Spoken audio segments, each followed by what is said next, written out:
Chapter 881. Alt Character 1. Dungeon and Stone is an extremely hardcore game. The moment you die, it's over, and dying is all too easy. That's because it's not simply a game that runs on HP per megapixel. Neck, heart, brain, etc. There were far too many vital spots that could trigger an instant death judgment in a split second, and because of that, even at full health, a single mistake could make a character you'd spend months on disappear. Well, there are essences like the vampire essence, where you won't receive an instant death judgment as long as your heart is intact even if your head gets cut off, but those are definitely not common. That's probably why they had such ecstatic looks in their eyes the moment they cut off my head. Because normally, getting your head cut off means it's over. Yes, normally that is. Your natural regeneration stat is 5000 or higher. Super regeneration bonus. The super regeneration bonus that even characters who originally invested everything into natural regeneration would struggle to activate. Even I had barely been able to conditionally activate super regeneration after falling in the Great Demon Realm, getting my head shattered and dropping my health to 0%, triggering my passive skill disallow. But you have cast stake. Now I can receive the super regeneration bonus all day long if I want to. Though, it does feel like an unexpected gift, the exact cause of which I don't fully understand. Your physical resistance stat is decreased by 50%, and your natural regeneration is increased in proportion to the total value. Your magic resistance stat is decreased by 50%, and your natural regeneration is increased in proportion to the decreased value. Your soul power is decreased by 50%, and your natural regeneration is increased in proportion to the decreased value. All three stakes are driven into me. That's why even though my head just got cleanly chopped off just a moment ago, I could end it with just 5% of my health consumed. I'd already driven in that stakes beforehand back in the boss room before coming up. Well, if I still had my old physical resistance in the first place, I would have just gotten slightly hurt and that would have been it. And of course, it wouldn't have hurt this much, either. Single quote. Somehow, I felt a little depressed, but I decided to think about it as positively as possible. After all, right, if I didn't have this, I never would have been able to see such a spectacular expression on their faces. Quote exclamation mark quote. Quote exclamation mark quote. Eyes wide open, as if they'd seen a ghost. There was even one guy whose jaw had dropped open, looking completely dumbfounded. Then again, where would they ever get to see something like this? Sizzle. The sight of a discarded head instantly vaporizing and disappearing without a trace, while a new head sprouted out from the main body with a pop. But of course I still have to do what needs to be done. As a barbarian with a low agility stat, a surprise attack timing like this is a golden time that I absolutely cannot miss. You have cast swing. I swung my hammer, taking advantage of the split second their bodies had froze. But still, I suppose they're veteran explorers after all. Even though it was a strike coming in at a pretty good timing, the swordsman bastard who'd cut off my head narrowly escaped my hammer's trajectory with agile movements. Bong! My hammer slammed futilely into the ground. At this, I couldn't help but stiffen my expression a little. He's quite fast, isn't he? As someone who has smashed countless skulls with surprise attacks, I can say this with certainty.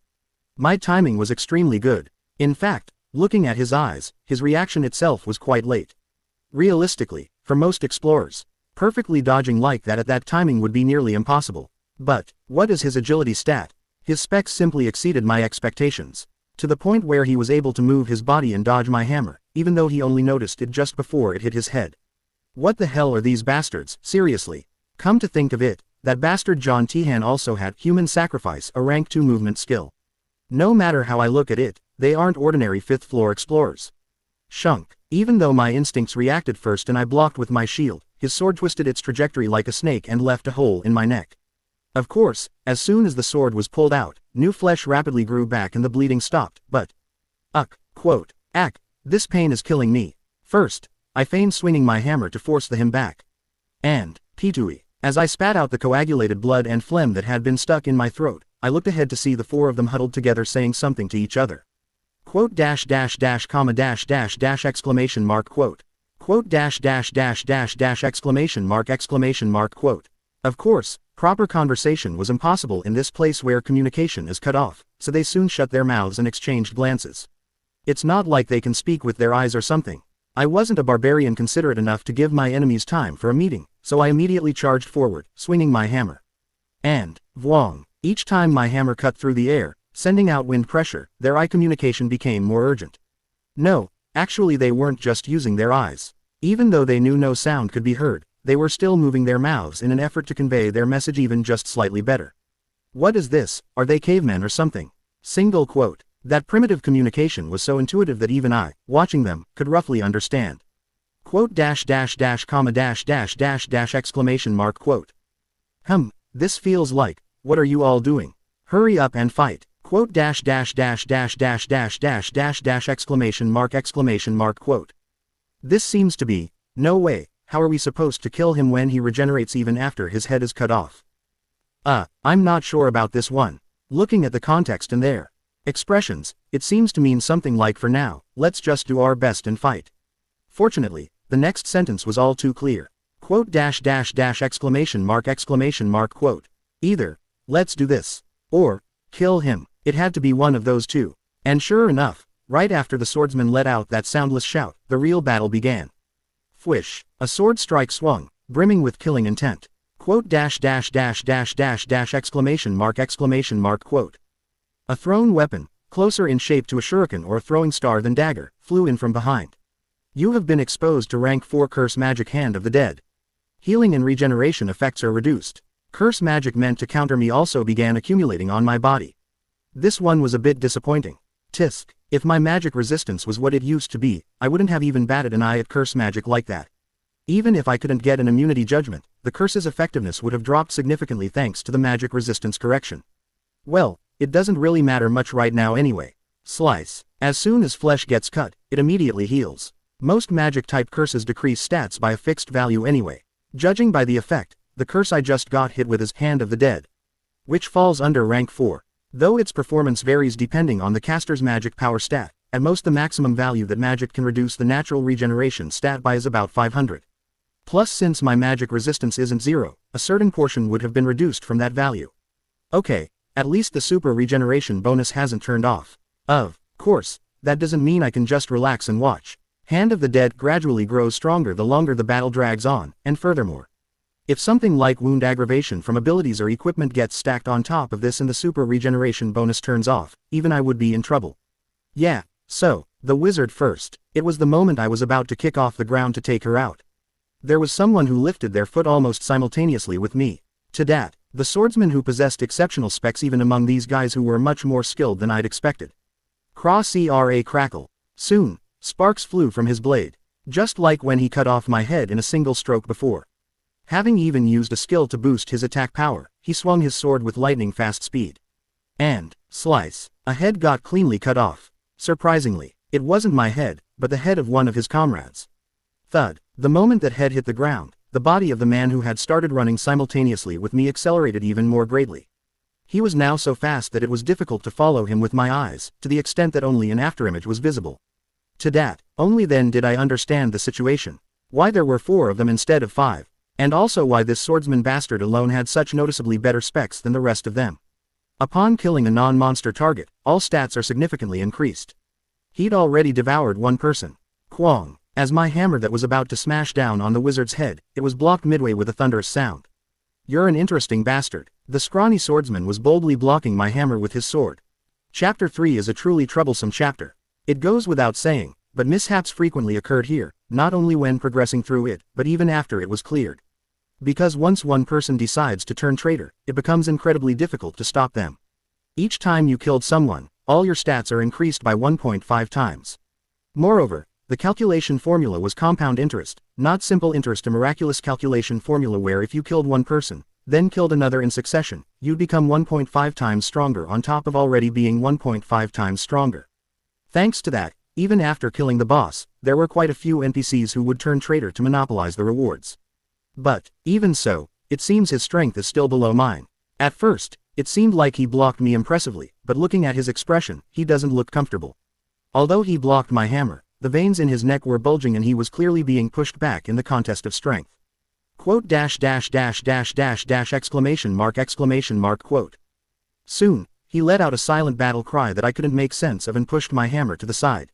Boom. Driven by the law of inertia, my hammer slammed into the ground. At the same time, he scooped up the wizard and quickly put distance between us. Quote dash dash dash dash comma dash dash dash dash exclamation mark quote. The wizard and their remaining comrade, John Tehan, belatedly grasping the situation, widened their eyes and stared at the swordsman. There was no need to ponder if there was some other meaning. It meant what the hell are you doing, suddenly killing another comrade. They were probably also anxious about whether they'll be next. But the swordsman was shameless. Quote dash dash dash dash dash dash dash dash dash dash exclamation mark quote. He let out a silent shout with the nuance of what else could I do, and at this, the wizard and John Tehan both shut their mouths tight. The wizard seemed to have nothing to say since she was saved thanks to that action, and John Tehan seemed to have accepted it, realizing there realistically wasn't another alternative. From an observer's perspective, it was a suspiciously quick acceptance, but that's just how bastards who plunder without a second thought are. The mindset of as long as it's not me is installed by default in guys like these. Seeing that he's not killing the wizard, does he think he needs her because of the curse? Well, if that's the case, I have another option. In a situation like this, there's no reason to stubbornly fixate only on the hard-to-catch wizard, right? Boom. As soon as I finished my judgment, I turned toward John Tehan.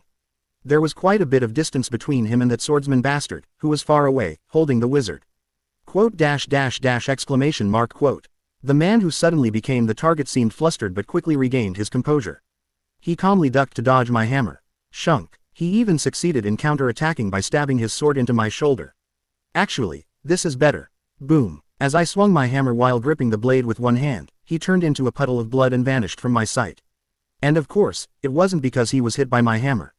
The rank 2 movement skill, human sacrifice. Of course, I expected this, so there was no problem. The casting time was practically non-existent and maximum movement distance is on par with teleportation magic. It even doesn't have a cooldown. It is an undeniable fact that human sacrifice is a top-tier survival skill, but that doesn't mean it's invincible. First of all, the MP consumption is high. Even that skill will eventually reach its limit. So, boom. I changed direction again and charged like a tank towards the man who had reappeared at the opposite end of the space. One hit, just one swing is enough. After all, he isn't a tank, right? Damage dealt to non-monster targets is increased by 1,500%. This field effect that applies to me as well, plus the 50% true damage added from the essence of tears. I have absolute confidence that just one hit is enough to finish him, and if that happens, their raid will also end in a game over. Because then, I'll be able to receive a stat buff like that bastard. Bong. With that in mind, my hammer once again cut through the air and slammed into the ground. This time too, only sticky blood remained where the hammer struck. How many more times do I have to do this before his MP runs out? However, looking at John Tehan's expression, he seems to have caught on to my strategy. So he's not bothering with pointless counterattacks and was focusing solely on running away from me. Quote dash dash comma dash dash dash exclamation mark quote. That seems mean. Do something about me. Of course, this also isn't something I need to worry about. The swordsman bastard and wizard have been persistently interfering for a while now, but they haven't produced any meaningful results. As if that would work. Whether it's an armored tank or a biological tank, the essence of being a tank doesn't change. Well, a biological tank does have the fatal flaw of feeling pain, but quote, I'm actually pretty confident when it comes to enduring pain. It was then, after we'd continued this game of tag for quite a while. Splosh. John Tehan turned into blood and vanished. And, as I scanned the surroundings to find him, I froze in place. That's because by the time I noticed, it was already too late. Shunk. The swordsman, who had moved there without me knowing when, had already stabbed his sword into John Tehan's back. This was the second team kill I'd witnessed already. Quote dash dash dash exclamation mark quote. John Tehan's eyes widened. Was it from the pain, or the betrayal? Probably the latter. Although the angle prevented him from seeing the face of the one who stabbed him, he probably knew the moment he was stabbed. He at least knew enough to know who would stab him in this situation. So it turned out like this after all. Since I had this situation in the back of mind, I wasn't that surprised, but the next situation was something even I couldn't have predicted at all. Quote dash dash dash dash dash dash exclamation mark quote. The body of John Tehan, who had been screaming with eyes filled with resentment, turned into a puddle of blood again and vanished. And, teleporting right in front of me, he vomited blood from his mouth and collapsed to the ground. Thud. Due to the angle, speaking with eyes is impossible. However, I was able to have more genuine communication with him than ever before. If eyes are windows to the soul, actions are the soul itself beyond the window. I see, so that's how it is. Quote. John Tehan had already told me through his actions. Rather than getting team killed by that bastard, he'd rather die by my hand. Chapter 882, Alt Character 2. Nature has a natural order. Just as tigers chew on meat, and rabbits graze on grass. Plunderers never do anything for the benefit of others. It's because their brain structure itself is twisted, different from those of normal people.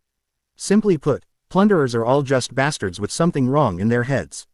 Crunch. In that sense, John Tihan's choice to offer his own head on a platter was in accordance with that natural order. How dare you betray me? Yeah, I'll betray you too. Because I'd rather die than watch you succeed. It was, in a way, the most natural course of events. If I were to tell this story at a no-arc tavern, no one would question its plausibility. No, rather, if I said John Tihan quietly accepted being a sacrifice, nobody would believe me and would ask how that makes any sense. Of course, if I think rationally, the one they should resent most is me for ruining all their plans and creating this situation.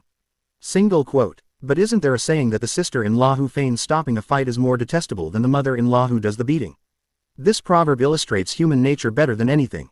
And plunderers are nothing more than beasts with something wrong in their heads, their primal nature oozing through their cerebral fluids. Just like this. Quote dash dash dash comma dash dash dash dash exclamation mark quote. The moment John Tihan's head was smashed, the swordsman bastard shouted something with the veins on his forehead bulging. His expression and eyes were filled with rage. No, looking more closely, it seems a sense of betrayal is mixed in as well. It was an emotion a normal person like me could never comprehend. He's the one who stabbed him in the gut first, and now he's the one that feels betrayed. How can you even call him a human? He's a beast, a harmful beast that preys on people, at that. And a good barbarian has no choice but to put down such a beast on sight. So, boom, without giving him another second, I kicked off the ground and shot forward. Although it felt like I exerted the same amount of force I normally did, the speed at which my heavy body moved was much faster than before.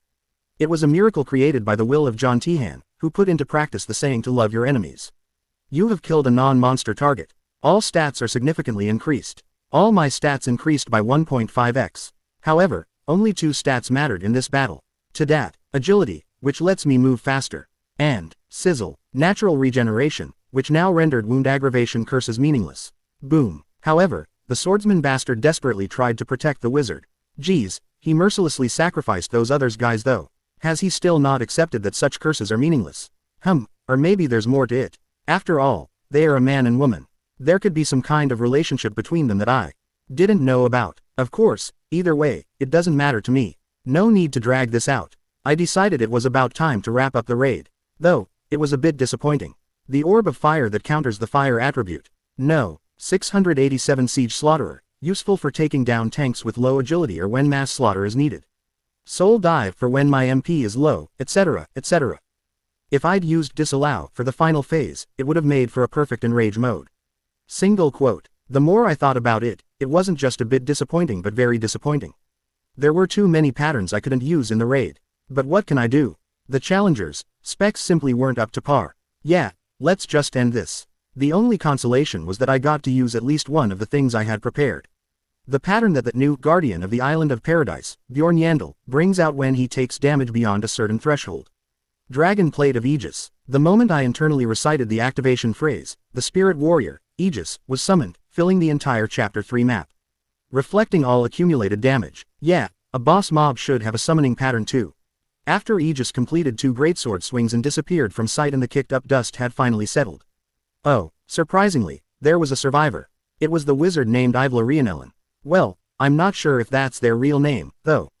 Thud. Both the swordsman and the wizard were split in half. However, while the swordsman who was Aegis's main target was split vertically, this woman was split horizontally, which allowed her to survive. Ugh, gross. Quote. I averted my gaze away from the wizard and began looting in earnest. At the moment, I didn't bother with a kill confirmation blow. With her entire lower body gone, the wizard was alive but in no state to do anything.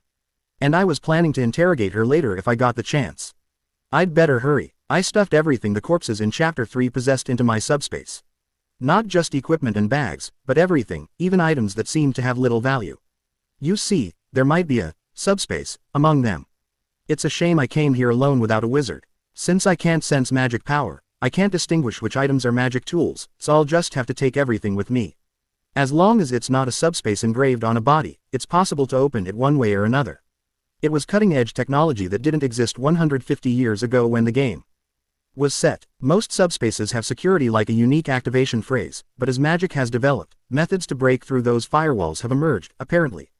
Please, let the Rift Maker be in there. Single quote. After completing the basic looting, I grabbed the half-wizard Ivla and went down to the boss room.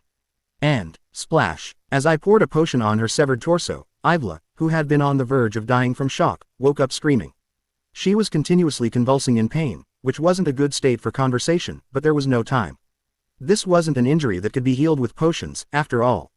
Ivla Rhianellen. KGH, Huck. Quote. Answer properly and I'll let you go peacefully. Kaya. GHHK. Quote. No, what the hell is she saying? The communication severing field effect was gone, but somehow it had become even more difficult to communicate than before. I guess I have no choice but to use a more primitive method again. Blink once for yes, and twice for no.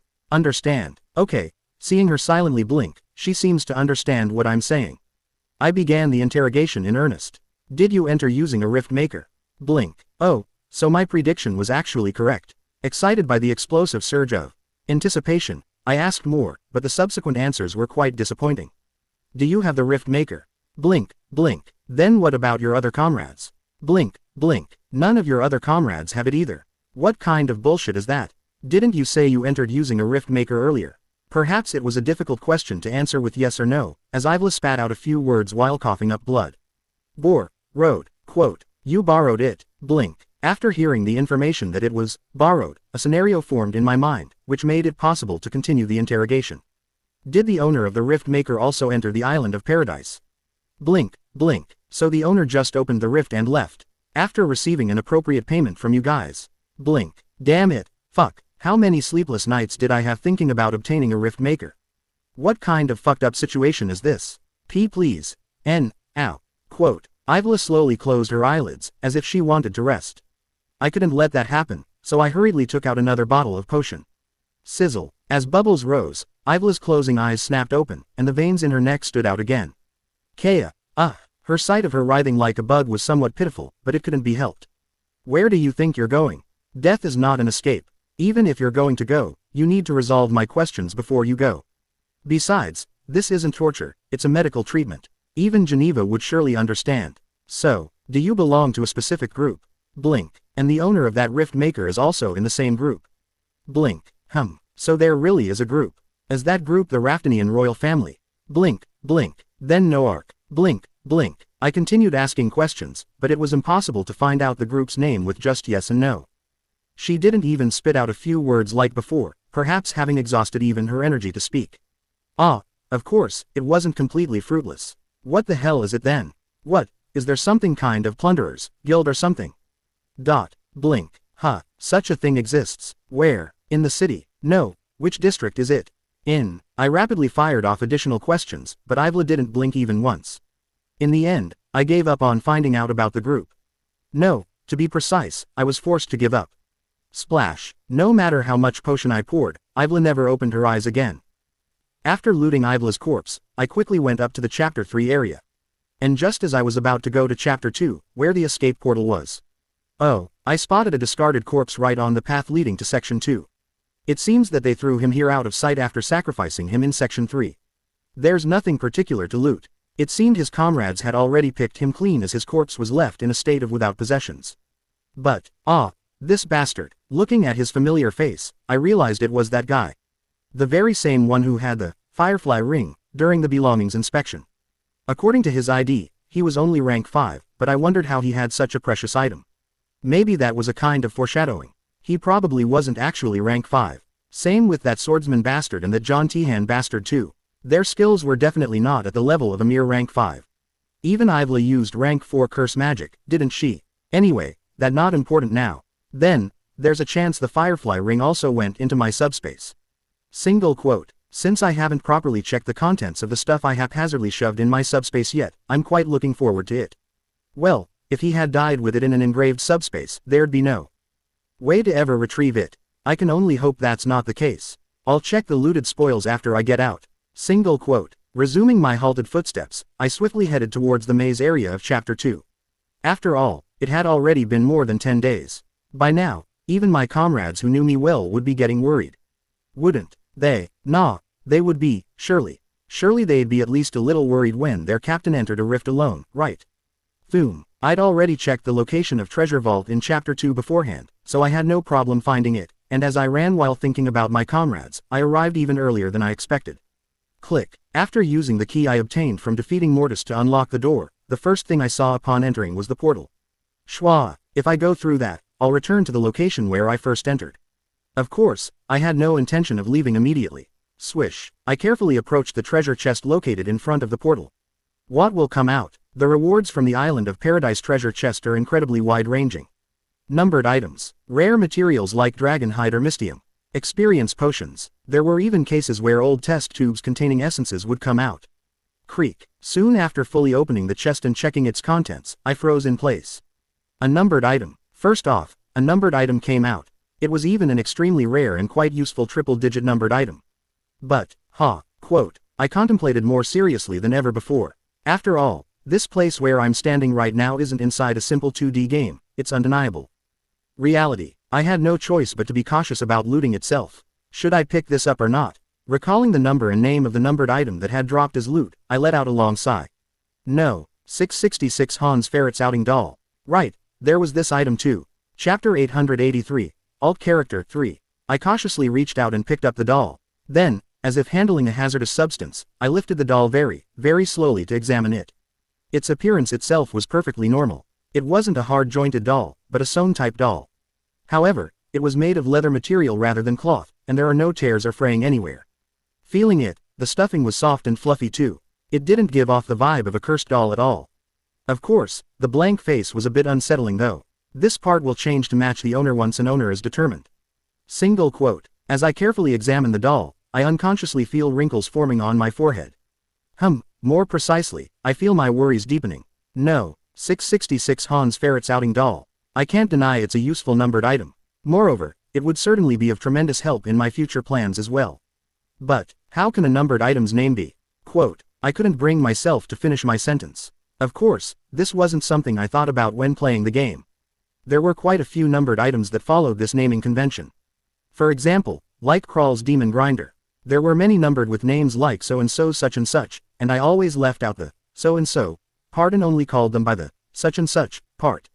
Krawl's Demon Grinder was just Demon Grinder. I originally just called this doll, outing doll, as well. Even the number is fucking shitty. It has Hans in the name and the number is 666. If this isn't a cursed doll, then what is? It even has an actual curse-like effect too. When using the outing doll, your luck stat is temporarily decreased by about 300. Thump. Just holding the doll in my hand caused my warrior's heart to beat vigorously as if sensing danger. It might have been my imagination, but I felt a chill run down my spine. An urge to immediately throw the doll on the floor welled up inside. But the more I felt that way, the more I regained my sense of reason. I need it. The item's performance was too attractive to give up over something like a jinx. As I reminded myself of this item's abilities, I realized it could become the core of my plan. Fuck. My hesitation didn't last long. I immediately grabbed the ring on the doll's back and pulled the string. You have used Hans Ferret's outing doll. But perhaps because this was my first time casting it, it didn't activate immediately. There was a brief casting time. Threads began to stitch themselves into the doll's blank face like embroidery, forming new facial features. The doll has been bound to the user. A face that subtly resembled mine. Soon, the doll looked at me and brightly smiled, revealing its teeth, and before I knew it, I nearly slammed the doll onto the floor. I let my guard down. No, it's embroidery, so why the fuck is it moving? Just as my thought reached that point, swoosh, suddenly, my point of view lowered, and the shimmering portal felt a bit closer. It meant the outing doll had been used successfully. As I adapt to the sensations of this unfamiliar new body and slowly turned around, my original body stood frozen still as if its soul had left it. Single quote. Surprisingly, it doesn't feel awkward. I stretched and walked around in circles inside the treasure vault, but nothing felt particularly uncomfortable. Quote. What's with this voice? I'm not a big fan of this part. It was too high-pitched, unbefitting of a barbarian. Well, there might be times when I need to move around while concealing my identity in this state, so it's not bad for disguise purposes, right?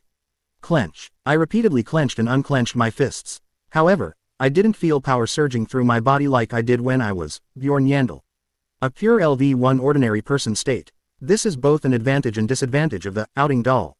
The doll couldn't copy and carry over the capabilities of the main body.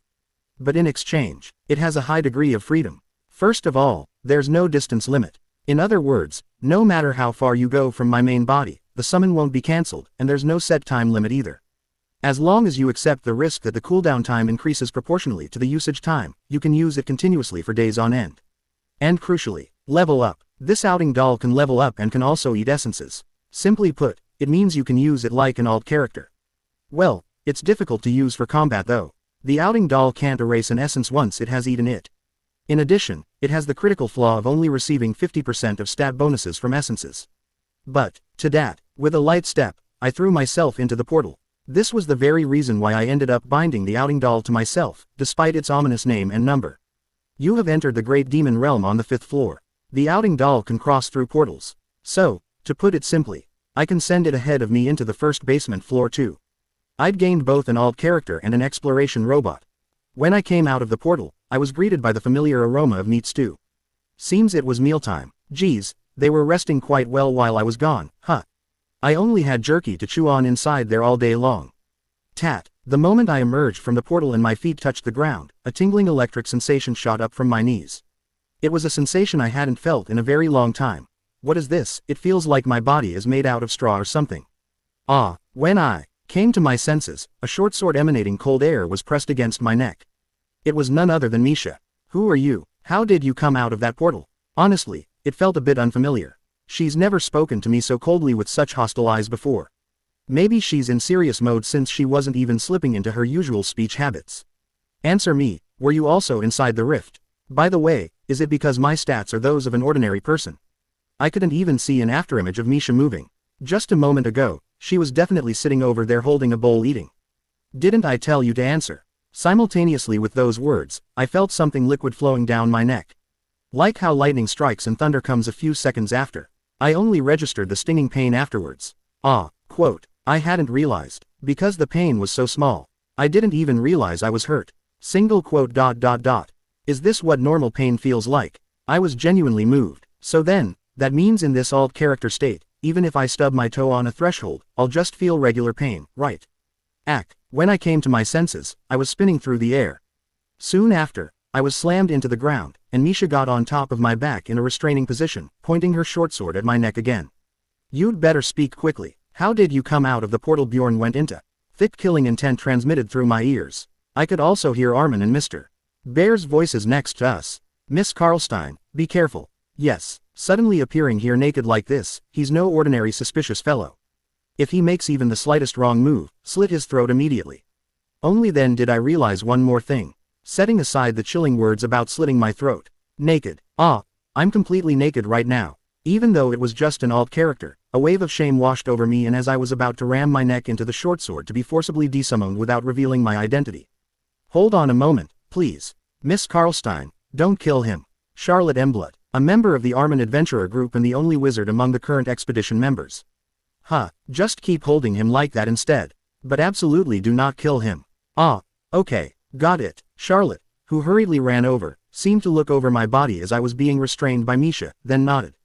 As I thought, it's that item. I recognized it because I've seen it used once before. That item. Could you explain so I can understand? If you look on his back, there's something like a pull ring, right? It's the effect of a numbered item that creates a clone-type summon. And the reason that clone could come out of the rift Viscount Yandel entered is. Quote, Charlotte then looked down at me pinned under Misha and winked. As if she had figured out my prank. You're Viscount Yandel, correct? Ahem. You noticed. This is Bjorn. Oh, now that you mention it, he does look a bit similar to when he ate the Gachabone essence. Away. Really? Perhaps you should get off of him now. Kaya. Sorry, Naya, it didn't hurt too much, did it? Misha, startled by Charlotte's forced outing of me, got off of me. However, I didn't get up. I just stayed lying face down on the ground and made a request to Misha. The ring. Quote, please, don't ask anything and just pull the ring. Quote, no, but still, you should at least tell me why you're suddenly acting like this.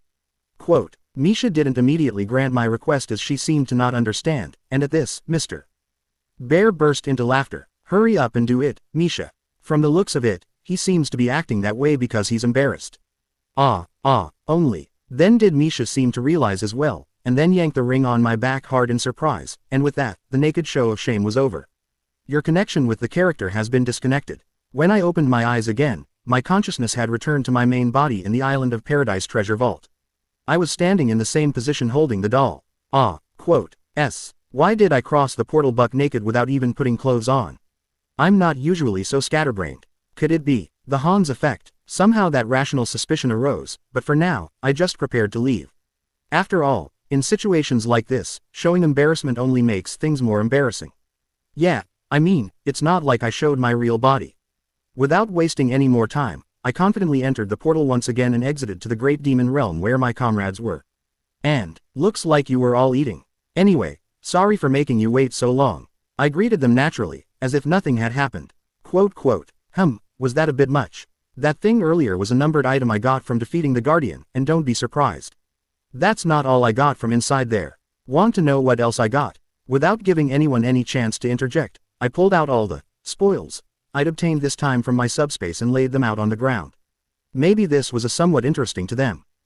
What is all this? Bags. Why are there so many bags? Lord Viscount, what exactly did you do inside? Don't tell me. The incident from earlier is erased from everyone's minds as attention focuses on the new topic. Don't worry, these are things I got from catching plunderers who were messing around inside. Ooh, as expected, Bjorn is a great warrior. No, but still, what in the world happened for you to get all this? Simply saying I got this stuff from catching plunderers didn't seem to make sense to them, as they all showed curious expressions, and without breaking that atmosphere, I shared the story of what had happened inside. Yandel, a rift where you appeared as the Guardian. Even if they were plunderers, I almost feel sorry for them. So the reason there's so much stuff is because the plunderers harmed others and took their belongings. You made a good decision to return the victims' belongings to their bereaved families in the city. Then we should start by sorting everything first. I'll check to see if there are any subspaces then. After the Island of Paradise story was over, we all gathered together to sort through the spoils. And so, I thought the outing doll incident had been forgotten from everyone's memory. Yes, it certainly seemed that way. Everyone was crouched down and sorting through the items, but for some reason I could feel their eyes looking at me from here and there. They weren't blatantly staring, it was more like they were stealing glances at me every now and then. Well, contrary the rumors, it's surprisingly. That's true. Yeah, it was smaller than I expected. As if provoked by their comments, Misha suddenly stood up. Everyone, what are you saying? Naya, stop saying weird things. The summon and the main body are completely different. Silence fell at Misha's sudden outburst. How would Miss Karlstein know that? A sharp observation from Garden Kultner, a special ability user from the Armin Adventurer group. That. Looking at her, it seemed she'd self-destruct if I just left her alone. Therefore, before it became even more difficult to manage, I quickly stepped in and joined the conversation. In the past, when I used jauntization, all of my clothes would get ripped apart. There were several embarrassing incidents because of that. Come to think of it, you did say you two have been explorers together for a very long time. The members nodded, seemingly convinced. With that, the topic ended there, and afterward, we focused on sorting through the spoils once again. Emblood, did you find anything? Yes, I was going to tell you once I'd gone through everything. I've found 2 subspaces so far. Can you open them right away? No, this isn't my area of expertise. I think we'll need to find a skilled magic engineer when we return to the city. I see. If you don't mind, could I perhaps take a look at that too? That, when I tilted my head and asked, Charlotte Emblood nonchalantly tried to speak its true name. That item you recently obtained. Hans Ferret's outing doll. My timing was a bit late, but still, I should take this opportunity to make this clear. Yes, this is just the outing doll. Understand, you must never speak its true name. Chapter 884, Alt Character 4. As of today, a few official internal rules were added to the Anabata clan. 1. The name of numbered item 666's outing doll. That name is neither longer nor shorter, and has absolutely no connection to anyone with the surname Ferret. 2. If someone else points out that the name you said is wrong, or attempts to speak the name of someone with the surname Ferret, leave the area immediately. Covering your ears is also recommended. You absolutely must not engage in further conversation with them. 3. If you failed to follow Rule 2 and heard the incorrect name of the outing doll, immediately report this fact to Captain Bjorn Yandel. However, you must never speak the incorrect name when doing so. Remember, the only correct name for numbered item 666's outing doll.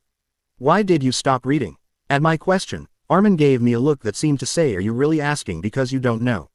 Are you really going to add this to the internal rules? Of course, that's why I asked you to organize these points into a format suitable for documentation. Well, the revisions in the system won't be made until after we return the city, but still. Is there some kind of problem? I understand well enough that it's a jinx, and I have no intention of dismissing it as superstition or anything like that. However, a clan's internal rules aren't something to be taken lightly or treated as a joke. What part of it is a joke? I genuinely didn't understand, so I couldn't help but ask back. I might understand if it were someone else, but didn't he experience it with us? Right after encountering that cursed existence, the Lord of Tears popped out and caused us so much trouble. It seems there's no getting through to you. Perhaps reading the resolve in my eyes, Armin let out a deep sigh and turned his gaze to Einar and Misha. Since he was only a temporary member, he seemed to be hoping that those two, who are official members, would say something on his behalf. Quote. Even after receiving that look, Misha just laughed awkwardly. It wasn't that she didn't understand what Armin's gaze meant. Well, this much should be fine, Naya. It's not like we're a large clan. With hundreds of members, you can't be certain that won't change in the future, Miss Karlstein. Yeah, that's true, but if such a future exists, this really isn't even a problem. Quote. Pardon, Mr. Armin, you haven't read our internal rules, have you? If you had, there's no way you could forget. The internal rule that says, the captain's vote is worth the same as the number of members in the clan. Quote. At Misha's explanation, Armin made an expression that was literally like a. And Einar burst into laughter seeing Armin like that. What are you surprised about? It's a natural rule since Bjorn is a great warrior. How could the weight of words from such a warrior be equal to that of a mere ordinary member? Miss Fenelon, aren't you also an ordinary member? Me, I'm a barbarian, so it's fine. Pardon, and besides, I don't really have a particular opinion anyway. I see. Quote. And so, the internal rule matter came to an end with Armin and the Armin Adventurer group members who followed him wearing expressions seriously contemplating whether they should really commit themselves to this clan. Since the loot sorting, excluding the items inside the subspaces, was also finished, we resumed the journey that had paused while I was inside the rift. Crunch, crunch. Nothing particular eventful happened on our journey through the 5th floor. Because with our specs, we wouldn't struggle in a place like this. In the first place, that was why when I entered the rift, these guys were able to relax like they were on vacation, cooking soup, playing card games, and so on. Kwong, we just had to smash any monsters that got in the way of our exploration as we moved. In reality, 99% of our 5th floor exploration was idle chatter rather than combat. Armin, do you happen to know anything about a plunderer's guild or a group like that? A plunderer's guild, you say? Armin seemed to know absolutely nothing about it, but thinking something might come to mind if he heard more, I shared the information I had obtained inside the rift. That I'd learned of the existence of a group like a plunderer's guild while interrogating one of the plunderers. That they'd paid someone belonging to that group to use their rift maker, and so on. I'm afraid I don't know. Even after hearing the whole story, that was all Armin could say, but a clue emerged from a completely unexpected source. That might be the Black Wolf you're talking about. A comment casually tossed out by Mr. Bear, who had been quietly listening next to us. Black Wolf, what's that? Tell me in detail. When I asked back with gleaming eyes, Mr. Bear seemed slightly burdened and began his explanation while laying down a disclaimer like, I don't know much about it either, but. Single quote. You know how it is. My wife and I run a tavern in the city, so we can't help but have a wide network of shallow connections, and because of that, we end up hearing all sorts of things whether we want or not. Quote. I get it, just give me the key points. The Black Wolf started as a tavern. Originally it was just a place where unsavory types frequently gathered, but at some point illegal requests and such started getting posted on its bulletin board, and it completely changed. The tavern's name was Black Wolf. Of course, it was a tavern in name only. In reality, it was a full-fledged underworld community. Dark explorers who had grown tired of killing monsters and diligently farming magic stones would find teams or take on commissions there. It had reached the point where they even referred to the tavern among themselves by the slang term, guild. I heard it really started growing in scale after Noark disappeared. Originally, when criminals could no longer stay above ground, they would seek out the underground, but since that path was blocked, they needed another group. And coincidentally, the royal family has been too distracted with Noark to pay any attention to them. That's strange. That period would have overlapped with the time when the labyrinth was closed. Actually, that made it even better for them. It was a time when the way for explorers to make money was completely blocked. Even I ended up buried in debt during that period. Mr. Bear continued with a bitter tone. What wouldn't an explorer do when they need money? Historically speaking, no one could deny Mr. Bear's words. Just look at Earth's Middle Ages. Wasn't it the age of barbarism where mercenaries who were paid to subjugate bandit groups would turn to banditry themselves when there was no work for them? Of course, Raftania was a far more convenient and developed world than the primitive Middle Ages, but it was still barbaric enough. And you were largely to blame for things becoming like this, Bjorn Yandel. Why me all of a sudden? Originally, people like that would normally flow to the black market, but didn't you destroy the black market? Quote. Anyway, and so, the tavern called Black Wolf grew beyond being a symbolic location into a massive group. Using the power of explorers, they gradually took control of the back alleys, and with the money they raked in, they built hundreds of branches throughout the city, apparently. Who's the owner of the Black Wolf? There's a lot of speculation about that. And for good reason, because everyone who knew the guy who originally ran that tavern all say the same thing. That he absolutely didn't have the capability for something like this. Plus, at some point he disappeared without a trace and hasn't been seen since. The prevailing theory is that he died a long time ago. I see. Master, manager, dog owner, there are many titles for him, but almost no one knows exactly who he is. There's nothing but wild speculation. The most plausible one is that the Shadow Organization is behind the Black Wolf. The Shadow Organization, they're the big shot that controlled the black market. Is that really true? Haha, as I said earlier, it's just speculation. But the method is certainly similar. I heard the black market also had hundreds of entrances spread throughout the city. Perhaps it was because the topic Mr. Bear had brought up was quite interesting. After that, all sorts of speculations emerged from among the other comrades, bringing liveliness to the otherwise tedious exploration. However, I stepped back from the boisterous atmosphere and took some time to think quietly. Mel Asmont, the owner of the Shadow Organization that ran the black market, he didn't sharpen a blade of revenge against me for recklessly charging into the black market and smashing everything. He simply handed over everything I wanted without resistance. Of course, that doesn't mean he came across as a pushover. Heroes are always short-lived. There's no reason for us to be on the end of a falling blade. You could say he was a brutally realistic man. I haven't had any business with him since, but he was quite an impressive guy. Perhaps I'll have a reason to see him again soon. For explorers, the 6th floor holds tremendous significance. It's the first floor where you can taste natural light after living with strained eyes, relying on torches and such in the dark labyrinth. And the fresh air is a bonus too. The sunlight pouring down, the blowing winds, and even the peaceful sound of waves. I feel like I'm alive again. We did stay on the 5th floor for quite a long time, after all. Day 30 since entering the labyrinth. With only about 20 hours remaining until the 5th floor closed, we finally reached the 6th floor. It was because I had spent far too much time in the island of paradise. Quote, despite being on the 6th floor, which was more pleasant than any other floor, a sigh escaped me due to an inexplicable stifling feeling in my heart. As you said, we will continue with the original exploration plan, correct? Yes. Quote, for now, the exploration plan was the same as when we made it in the city. Of course, the problem was that while the basic framework was the same, we hadn't been able to keep to a single part of the originally planned schedule. The plan has really gone awry. The time wasted farming nameless fragments on the 3rd floor was within a recoverable range, but the time lost in the island of paradise was decisive. According to the original plan, we should have arrived on this island by day 20 at the latest. The period we can be active in the Great Sea from now is exactly 30 days. Single quote, I wonder what and how much we can accomplish during that time. Bjorn, cheer up, we still got a good item this time, didn't we, Naya? Perhaps reading my gloomy mood, Misha approached and encouraged me. I appreciated the comfort, but the content was a bit ambiguous. A good item, huh? Quote, to be honest, it's an item with too many ominous aspects to simply be happy about. Setting aside the number, the name itself was the problem to begin with.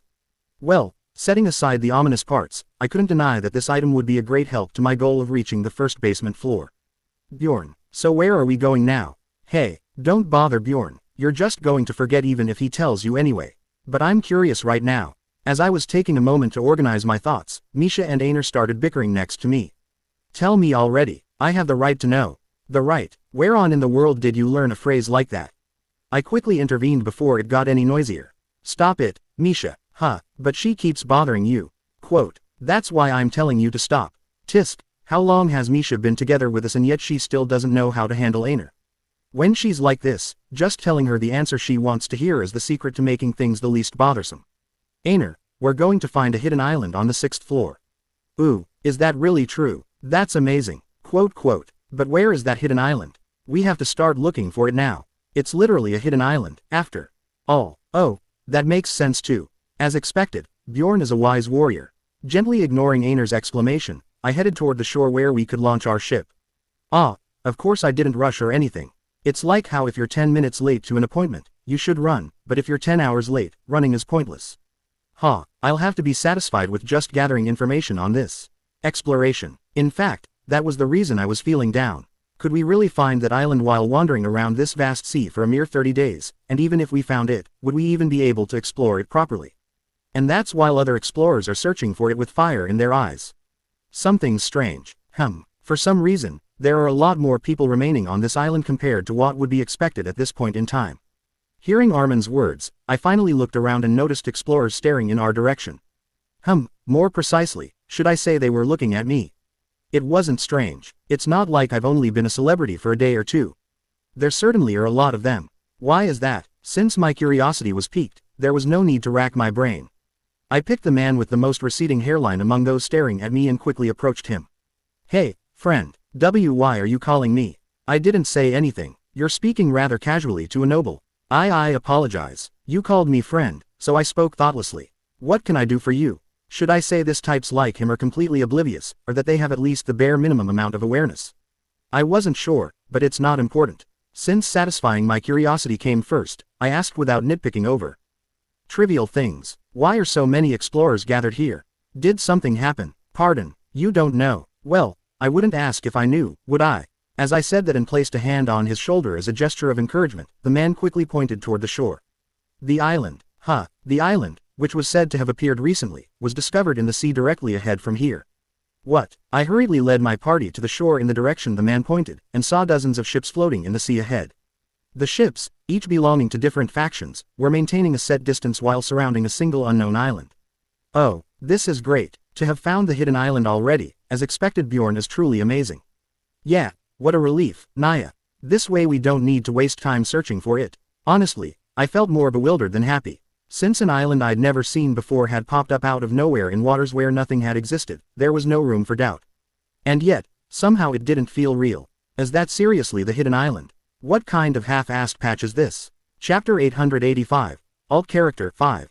Lead runners and latecomers. If asked to choose between the two, I would unconditionally choose the former, but that doesn't mean the latter has no advantages. Therefore, having arrived late to the 6th floor, instead of rushing to catch up with the lead group, we enjoyed the advantages of being in the late group. What I mean is we gathered information first. Information that can be obtained beforehand through the lead group.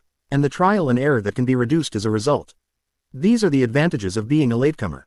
To utilize those advantages, I asked various questions to the man I first spoke to, but the information I actually obtained wasn't much. Because they were in the same situation as us. Everyone gathered on this island are people who arrived late, just like us.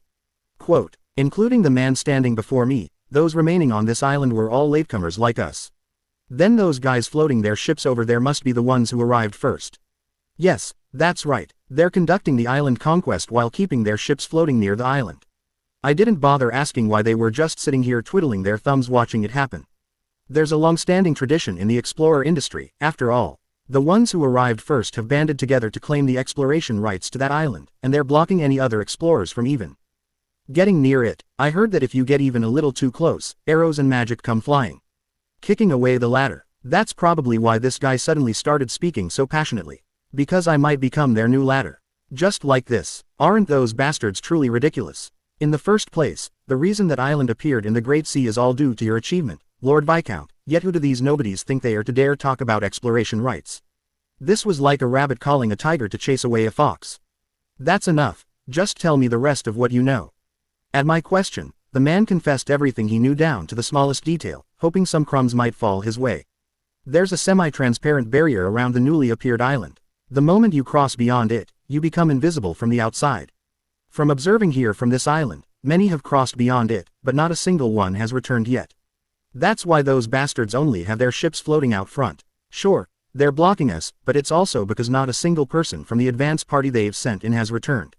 His explanation was long, but unfortunately there wasn't much useful information. It wasn't hard to understand. What could you expect from a latecomer who'd only watched from afar while twiddling their thumbs? I see, thanks for telling me. Haha, no need to thank me. Just knowing I was of help to you, Lord Viscount, is an honor for my family. Oh, that's good then. We'll be going now. Pardon. When I moved toward the shore to launch our ship, the man who'd played the role of my exposition fairy made a dumbfounded expression. It was a little funny. What exactly did he expect? I'm also a proper explorer myself. Did he think I'd take the lead and reform that unfair system or something? If so, I'm sorry but I have no intention of doing that. I don't even think it's an unfair system in the first place. And if they're still sticking around here at this point, there's a high chance they'd just die a dog's death even if they went. They need to understand, even if it appeared at the 6th floor's starting point, that island had clearly appeared as part of an event connected to the Lord of Tears. Naturally, the difficulty is also likely to be considerable. Swoosh. Soon after, I headed to the shore, summoned our ship, then handed the helm over to our navigator. Since I'd hired him solely for this purpose, the time had finally come for him to earn his keep. But now with things turned out this way, it felt somewhat anticlimactic. I didn't hire him to sail out into offshore waters less than 3 kilometers away. Oh, this is an incredibly fine ship. With a ship like this, there's nowhere in the Great Sea we couldn't go. The navigator marveled at the high-quality ship, and after seeming to take a moment to grasp its structure, he quickly began steering the ship with practiced ease. As he did so, I suddenly thought of our previous navigator, Owen, and various thoughts crossed my mind. I wonder if they're okay. The main ship that served as our transportation on the 6th floor was bound to me. Meaning, our clan members who got split off to the first basement floor must now be relying solely on Owen's small boat. Considering how terrifying the first basement floor is, there's a good chance they can't even properly move around anywhere with that boat. Swoosh. Our ship advanced through the peaceful, calm waters off the coast of the Island of Beginnings. Dozens of anchored and stationary ships quickly drew closer, but things didn't turn out the way the latecomers, who'd had their ladder kicked away, had said. They're not immediately shooting arrows and magic at us, even though we're not flying a clan flag. At Armin's muttering, Mr. Bear, who was well versed in the ways of explorers, chuckled. Well, of course, there's no way some idiot would blindly attack a ship of this caliber. That's also true. Well, that doesn't mean they'll just sit back either. The sizing up phase is over, and it's about time for some fool to come test the waters. Quote, just as Mr. Bear finished speaking, one of the ships relatively close to the direction we were heading began to move toward us. And, swoosh, it stopped a short distance away and began waving a flag. It means they're going to send a communication, so we should accept it. Accept it. To do that, I'll need the help of a wizard. Quote, Charlotte Emblut will help you. Soon, the navigator then operated the device attached to the ship with the wizard's assistance, and before long, communication was established with the other ship. Ah, esteemed ship, please cease your voyage for now and identify yourself. Demanding inspection right off the bat. They didn't even reveal their own affiliation. What should I say? Give it here. I took the communicator, and spoke directly. This is Bjorn Yandel of the Anabata clan. Who are you? Opening square bracket quote dot. Quote closing square bracket. I'll ask again. Who are you, and by what authority do you dare stop a noble's ship and conduct an inspection? Have you been delegated authority over these waters by the guild or His Majesty the King? Opening square bracket quote dot. Quote closing square bracket. The other end of the communicator was dead silent. They were probably frantically discussing whether I was really Bjorn Yandel or not. I wonder if their discussion about my authenticity had already concluded. Opening square bracket quote dot. We apologize for our rudeness as there were no recognizable markings on your ship. Before I knew it, the voice on the other side of the communicator had changed as well. Someone of higher rank must have taken over. That's not an answer to my question. I'll ask again. Who are you? Opening square bracket quote dot dot dot. We are the Ragard clan. And I am the captain.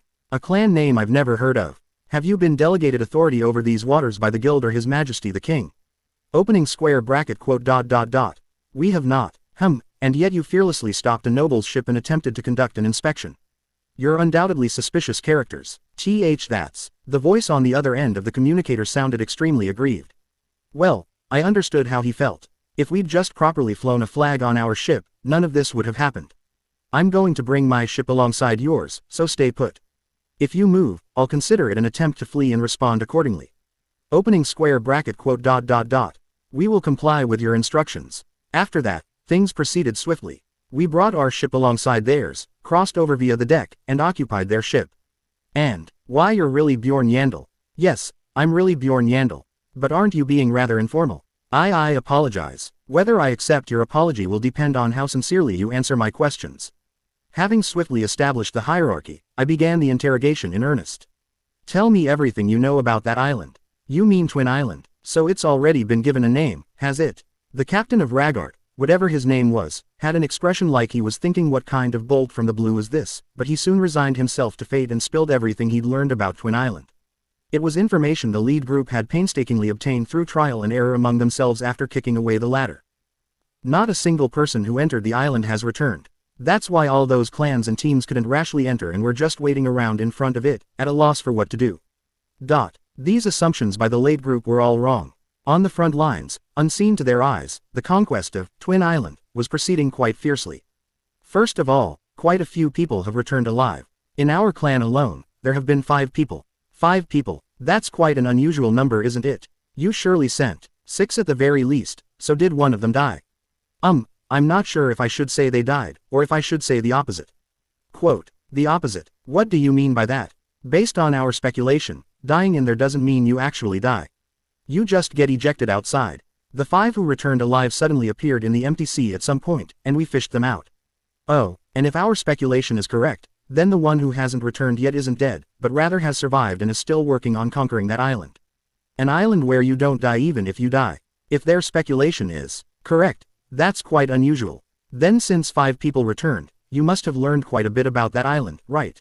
That's actually not the case. For some reason, our comrades who returned alive can't remember anything that happened inside. Quote, even if they lose their memories, it's quite a merciful island to spare their lives even when they fail the conquest. At Armin's muttering, whatever his name was made a bitter expression. It's not just memories they lose. They lose all their equipment too. What? Equipment? Yes, every single one who returned was completely naked. We don't have a bound subspace, so we don't know for certain, but according to another clan we're friendly with, when their people came out, their subspaces were also completely empty. Oh, that's crazy. It even cleans out your subspace. Should I call this more vicious than any other dungeon, or should I call it merciful since it at least spares your life? And lastly, those who fail once and return cannot challenge the island again.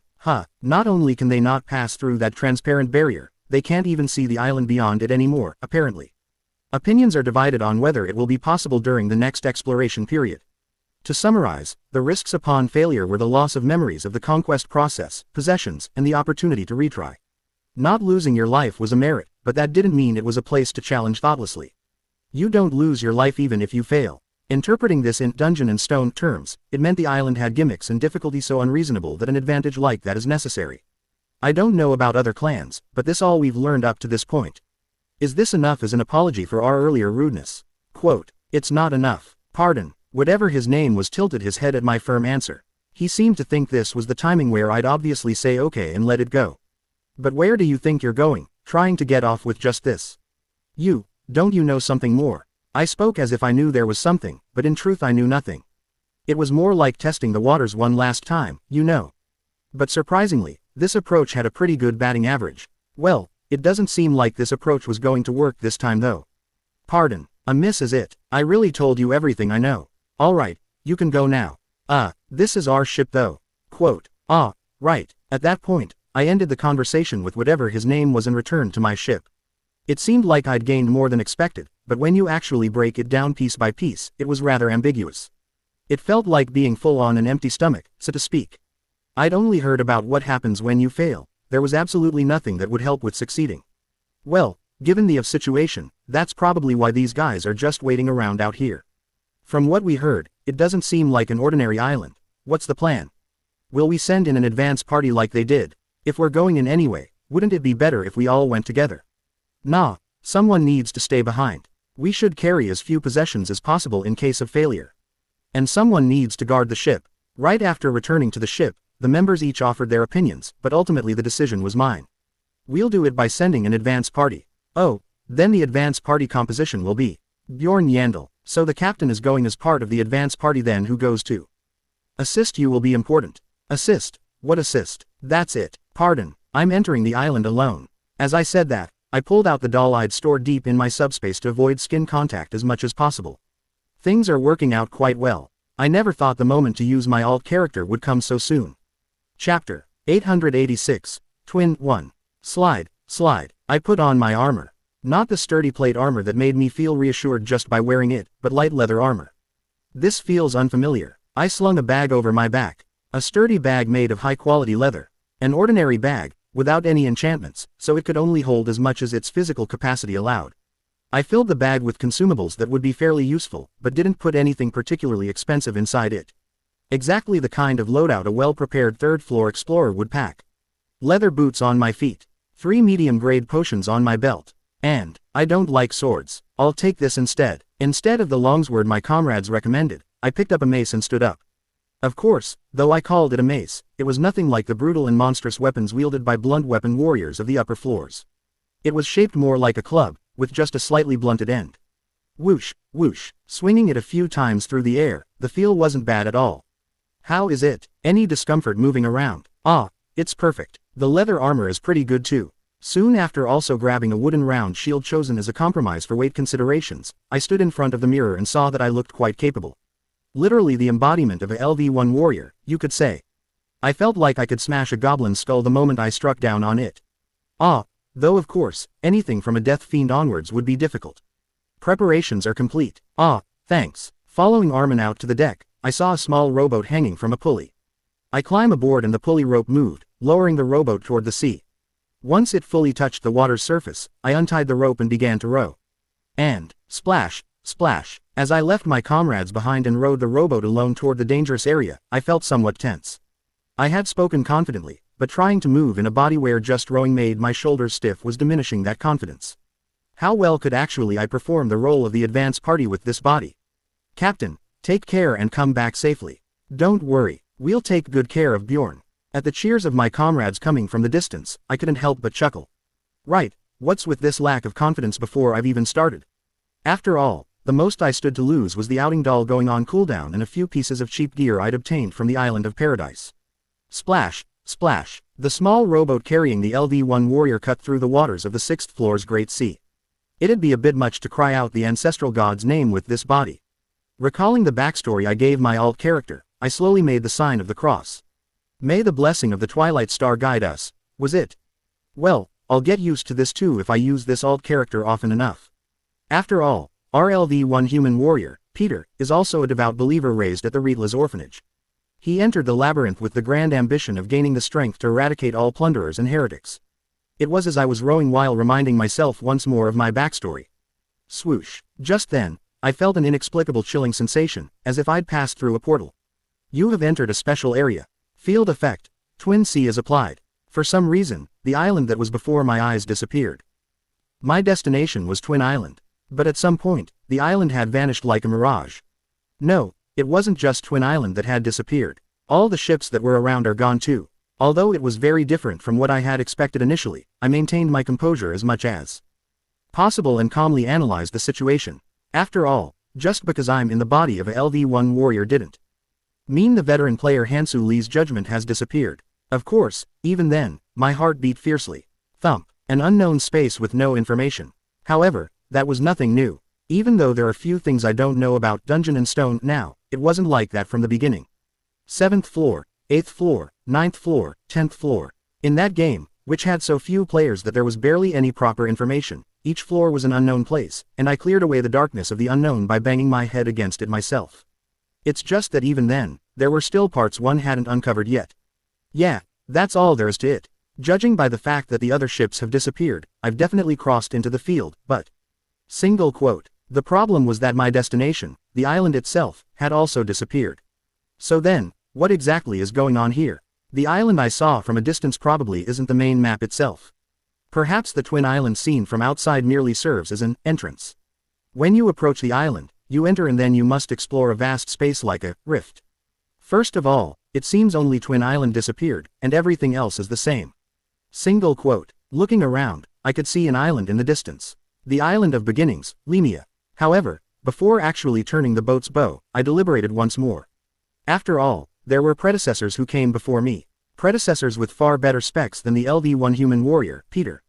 But would they have acted any differently? 100 out of 100 would have headed for Lima first, and 99 out of 100 were kicked out, naked, with their memories wiped. In other words, there's something dangerous on that island. Single quote. Thinking about it that way, it's truly a malicious gimmick. The original Lima island was a safe zone where no monsters appeared. The perception that that island is safe would be deeply ingrained in anyone's mind. Since I came here to learn by banging my head against it, it would be correct to move in a way that gathers as much information as possible, but single quote. Even so, my deliberation deepened. Of course, if Peter were even LV5, I probably would have gone to Lima, but as a LV1, it felt a bit burdensome. The probability I'd meet a dead end on that island before finding anything out was high. Should I go anyway, or should I look for another route? Without wasting any more time, I made a quick decision. Let's look for another route first. Yeah, this was definitely more efficient. It won't be too late to go to Lima Island after that splash. Having made my decision, I worked my oars and rowed out into the vast, open sea. My destination was Farun Island, located to the west of Lima Island. Since it was close enough to be seen with the naked eye from the summit of Lima Island, it was fair to say it was the only other route I could currently choose.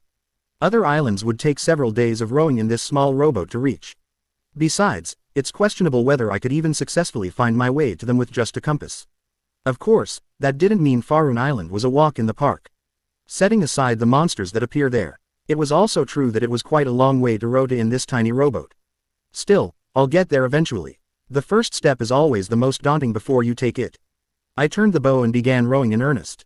LV1 Peter's body was so weak that just a few hours of rowing would leave me drenched in sweat, but I never let go of the oars. At times like this, a positive mindset is most important. Right, time-wise, this is better than digging a tunnel for over 10 days. Danger-wise, it was nothing compared to things like fighting monsters, and I don't even have to deal with the pain caused by negative pain-resistant splash. Honestly, it's very, very difficult. But that was actually a good thing. It meant fewer competitors would have chosen this route, right? Since everyone else probably entered on a simple boat just like me. 100 out of 100 would have just gone to Lima Island. Continuing with positive thoughts like this, I steered my rowboat, moving as slowly as a turtle, toward my destination. While doing so, I periodically checked Lima Island to recalibrate my direction, ensuring I wasn't just rowing mindlessly. I consumed adequate food and water to prevent collapsing from exhaustion, and rested when my body reached its limits. And as a result, it took a little over 12 hours. It wasn't until the pitch-black night set in that I arrived at my destination, Farun Island. However, instead of entering the island right away, I temporarily dropped anchor off the coast nearby and waited until morning. That's because insect-type monsters appear on Farun Island. Exploring at night with a lit torch would just make me a perfect target. Ow, my back. Quote, waking up after spending the night on the small rowboat, my entire body was stiff. The muscle pain from rowing was one thing, but the sleeping arrangement itself was the problem. If I were in Bjorn Yandel's body, I would have woken up feeling refreshed even if I slept on a floor of fire. Being LV1 is really inconvenient, even in these small ways. Splash, splash. Though my physical condition wasn't good, since morning had dawned, I cautiously made my way to the beach and moored the boat as originally planned. But perhaps it was because the mace and shield still felt unfamiliar in my hands. Thump. The deeper I entered the island, the more my tension grew. Farun Island was a field where only monsters of rank 8 or lower appeared, but even so, it was a sufficiently threatening hunting ground for the LV1 Peter. Rustle, rustle. Perhaps because I was focusing so intensely, I was able to detect the presence behind me in time. I hurriedly assumed a stance and turned around. And at that moment, Tadat, creeping across the sandy beach, a crayfish monster the size of a large dog jumped and charged at me. A starap, a lowest tier monster of rank 9, the same rank as goblins. No matter how low my level was, I had experience, so the battle itself wasn't difficult.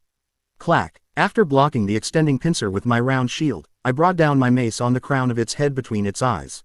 Crunch. As I crushed it with all my might, the starap turned into light and disappeared. You have killed a starap. Express +1. Seriously, why does this feel so satisfying?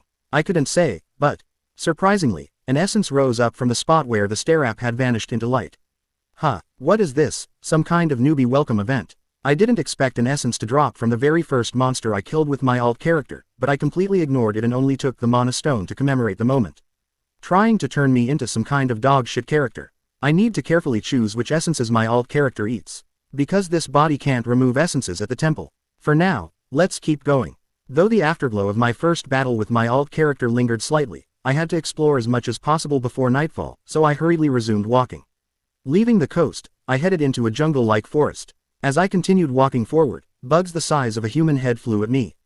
Krungies, a rank 8 insect type monster. However, these guys weren't a problem either. Peter might be level 1, but his equipment was at least 3rd floor level. Buzz. Their venomous stingers can't pierce my leather armor. So the only place I need to watch out for is my face.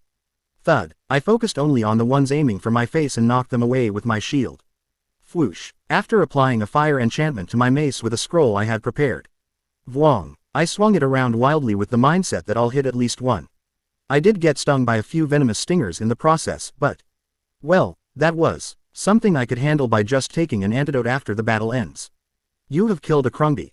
Express +2. You have killed a Krungi. You have killed a Krungi. You have killed a Krungi. After about 15 minutes of such back and forth brawling, the swarm of Krungis was wiped out. But what's this now? Vwong. Among the Krungis' corpses that turned into light and disappeared, a brilliantly colored orb rose up. Another essence dropped. Well, I did kill a lot of them this time. But still, could it be? A blessed character. Of course, I didn't eat the essence, and this time I coolly passed on the mana stone as well. One commemorative mana stone is enough. If I unnecessarily increase to my luggage, it will just reduce space in my bag. Let's keep going. Having successfully finished my battle with the crumbies, I resumed my exploration without any further hesitation. In the process, I encountered several more swarms of crumbies, but you have killed a crumby. You have killed a crumby. You have killed a crumby. Contrary to my worries, it was more manageable than I expected. As I developed know-how, the battle time, which was initially 15 minutes, was gradually getting shorter. So even rank 8s are no match for me. Quote, it was around that time that I was gradually gaining confidence. Thud. Making my way through the jungle, I froze in place. Shit, I knew my luck seemed too good to be true. Siren has cast coral net. I didn't even have time to do anything. The moment I encountered the siren while walking through the jungle, a widely spread net was thrown at me, slamming me to the ground. I struggled to somehow escape, but it was futile. The more I struggled, the more tightly entangled the net binding my arms and legs became. Quote, the tough yet slippery coral net couldn't be escaped with a blunt club or anything like that, and even the dagger I hurriedly pulled from my waist couldn't even scratch it. Of course, that was only to be expected. Because sirens are rank 5 monsters. There was no way a level 1 warrior could break free from a rank 5 skill. Quote, still, it felt a bit unfair. Sirens are monsters that are only supposed to appear on Farun Island when you do the offering event. No, well, to be honest, I did think they could appear, but quote, even so, this timing sucks. It's just when I was starting to enjoy raising my alt character. I should have just gone to Lima Island. Regret belatedly washed over me. I didn't row so hard just to meet an end like this. So in the end, it's game over without me learning a single useful thing. Single quote. It left a bitter taste, but I decided to just accept reality. Right, at least I found out the island disappear when you enter. For a level 1 warrior, that was more than enough. Well, there was still the fundamental question of whether this field's gimmick also applied to the outing doll and would erase memories. What in the world are you saying, Imperial? How dare you break the treaty and invade this island? Don't even think about dying a peaceful death until you've spilled all the evil plans you harbor within. What the hell is this? I was a bit bewildered. Why have there been so many talking monsters lately? To be honest, it wasn't something to be that shocked and surprised about anymore. Chapter 887, Twin 2. Resistance was futile. It makes sense, there's a limit to what experience or equipment can compensate for. How could a level 1 possibly take down a rank 5? Well, if it had tried to kill me, no questions asked, like most monsters do, I would have at least tried to resist, but we can communicate. Single quote. For some reason, the siren was speaking the ancient language, and I naturally understood it. I didn't know the language pack would apply even in my alt character state. Anyway, this is good. As long as it's not an entity that can't communicate, there's hope. Isn't there a saying that the tongue is mightier than the sword? Maybe I can resolve this through dialogue. Just as my thoughts reached that point, bam! The shaft of the siren's spear struck my temple, and at that instant, all strength drained from my body and my consciousness faded. Trashy Imperial bastard, the siren's murmur dripped with hatred. With that, I completely lost consciousness. And, thud, when I opened my eyes again, I was in a prison cell. The siren that imprisoned me was in the middle of leaving after locking the door, and I didn't bother calling out to initiate conversation. After all, locking me in prison meant it didn't plan to kill me right away. In fact, it had said something that implied as much. It said not to think about dying a peaceful death until I spill my plans. Single quote. Since things had come to this, I decided it was better to first grasp the situation rather than hastily trying to engage in conversation. Ow, my whole body aches. Quote. Clutching my throbbing lower back, I barely managed to pull myself upright. It was a cramped prison cell, seemingly designed to hold only one person. I pressed myself against the bars to look out, but due to the angle, I couldn't see the corridor well. Geez, at least put in some straw. Since the floor was just damp, muddy earth and I didn't want to press my bare skin against it, I just leaned against the wall and continued to organize my thoughts. If there's a prison, that means there's a community of some sort. Single quote. Was Farun Island originally a siren village? I wasn't sure, but the fact that dialogue is possible means there's a story. Therefore, to clear this, I need to figure out the story first. First off, this isn't a good situation.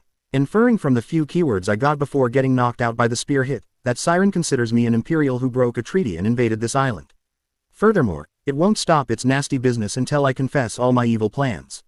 And that's about it. Should I have just tried talking as soon as I woke up?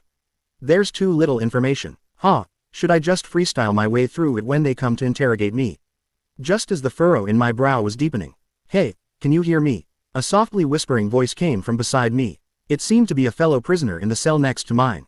Surprisingly, it was someone I had a small connection with. Of course, the other party wouldn't even know that connection existed. "I'm Mike from the Raggard clan." "Who are you and which clan are you from?" "The Raggard clan, the clan that had readily given me various information before entering here. They said one person who went in was still alive and holding on. Who would have thought I'd meet them here?" "Ah, I should introduce myself too. I'm Peter, a warrior of the Hook clan." "Hook clan, never heard of it." "Well, I guess that doesn't matter. It's fortunate you're a warrior, at least. Fortunate. It's better you don't know yet. It sort of felt like he was glossing over it, but I didn't pry any further. Once we finished verifying each other's personal details, Mike immediately got to the main point. "Do you know any way to get out of here?" "No, I'm looking for one." "Right, you haven't been captured for long." Quote, "Does that mean you have a way to escape?" "No, not yet, but what's certain is that the two of us need to cooperate. If we want to survive those dreadful monsters and return to our family's embrace." Quote, "I don't really have a family though. LV1 Warrior Peter is an orphan with big dreams who grew up in the Reedless orphanage." Quote, "Still, you must have comrades at least." "Yes, so what do you say, will you cooperate with me?" "Of course, you'll need to follow my instructions. Since I know more than you do. The Twilight Star must have guided me." "Very well, I will follow your words. Are you a believer of Reedless?" "Yes." Having learned a bit more about each other, Mike and I began sharing information in earnest. Well, to be honest, calling it sharing was a bit of a stretch, as Mike was unilaterally leading the conversation.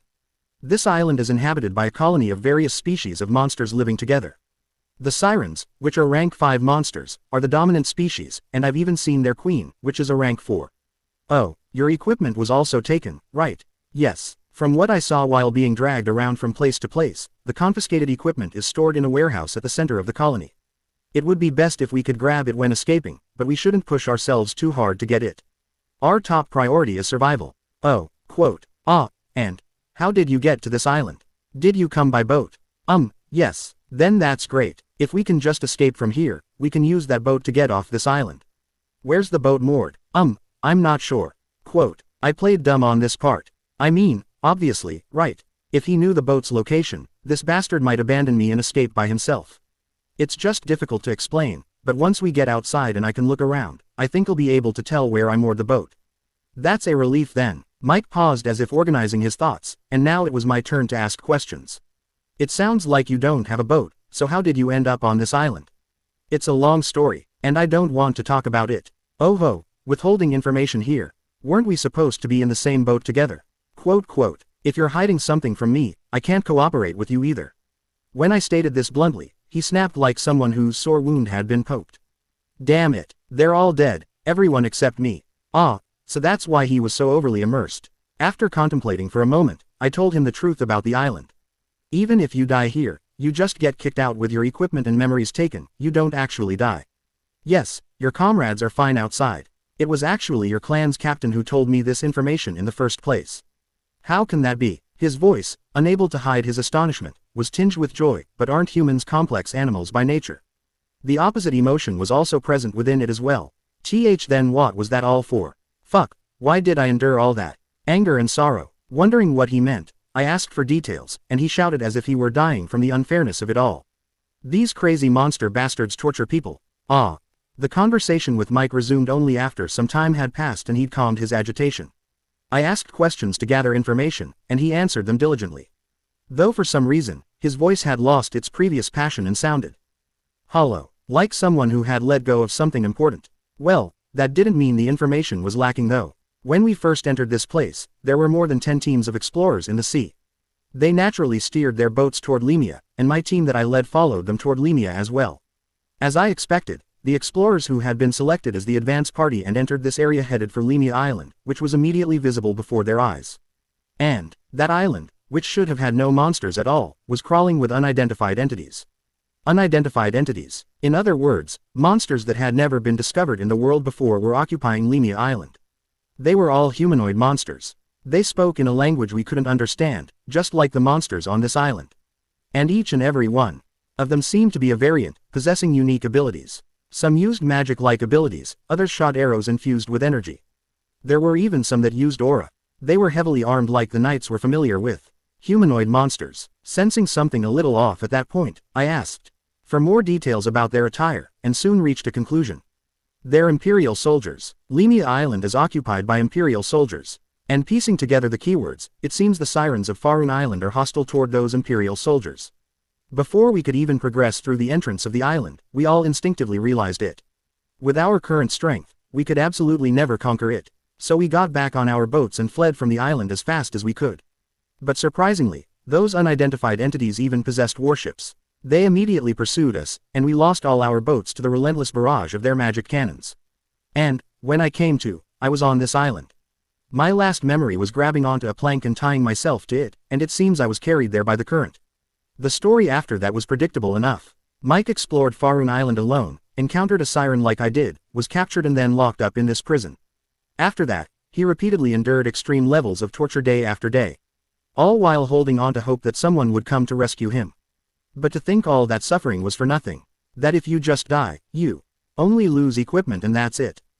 Quote. No, wait a minute. The way this bastard is talking is a bit strange. Mike, you seem very agitated. Please calm down for a moment. Don't worry, I'm more at peace now than I've ever been. Thanks for telling me this news. Well then, I'll be making my escape first. Along with those words, a chilling sound came from behind the wall where Mike was. Thud, thud, the sound of something being mashed against the wall. It didn't take long to figure out what was happening. Mike was slamming his head against the wall. And he kept doing it, without tiring. Thud, thud, thud. Seriously, why the hell is his mental state so weak? Mike, get a hold of yourself and listen to me. Dying like that is meaningless. If you die here, you'll lose not just your equipment but your memories too. Do you really want to throw away all the information you gained through that suffering? I tried to calmly and logically persuade him, but unfortunately, Mike wouldn't listen at all. No, to be precise. Memories. Having shitty memories like these won't help me live. Fuck, my hands start trembling just at the sight of a siren now. Perhaps the fact that he could shake off the bad memories gave him even more strength. Mike, who seemed to pause briefly, smashed his head against the wall again. And, crack, after that last particularly loud sound, no more sounds came from the next cell. Did he really die? By bashing in his own head? What is with this guy? This was ridiculous. I don't know whether to call his mentality weak, or the opposite. With that much willpower, wouldn't it be better to just somehow find a way to survive? It was ridiculous no matter how I thought about it, but I stopped thinking about Mike there. Because thanks to the commotion Mike left behind as he died, a visitor had arrived. Squelch. A wet, sloshing sound that felt too alien to be human footsteps. Soon a siren passed by my cell, opened the bars of the next cell, and stepped inside. And, did he knock himself out by hitting his head against the wall? I really can't understand these Imperials. From its muttering, it seemed Mike was still alive. At first I was surprised by this fact, but thinking about it, it makes sense. After all, killing yourself just by banging your head against a wall alone can't be that easy. Creak, thud. Having finished its business, the siren closed the bars of Mike's cell, then opened the bars of mine. Follow me, Imperial. Is it going to take me to the torture chamber now? I stood up obediently before it could drag me out and said. I'm not an Imperial. Opening square bracket quote. You can speak. The other one kept spewing indecipherable gibberish to the very end, refusing to communicate. Anyway, I'm not an Imperial, so there's no need for torture or anything like that. I just drifted to this island after being shipwrecked. If you let me go, I'll leave this island immediately. Kiki, you say funny things. No, I really have no connection to the Empire. Enough, follow me. The siren dragged me out of the cell without listening to a word I said. It wasn't very far. After going down one more flight of stairs, we arrived at a place that obviously screamed torture chamber. Priest, this is the one we caught this morning. He looks weak-willed, so a little touch should be enough to make him spill his evil intentions. Unlike the previous one who only spouted nonsense until the very end. After that, the siren strapped me into a torture chair and left, leaving me alone in the grim basement with a siren torture technician wearing some strange tribal mask. This is creepy. Hey, ask me anything. I'll answer everything I know. Questions come later. Opening square bracket quote. For now, let's enjoy this time for a bit. The torture technician uttered a line fit for a genuine madman as it slowly approached me. In its hand it was tightly gripping a sinister-looking metal tool.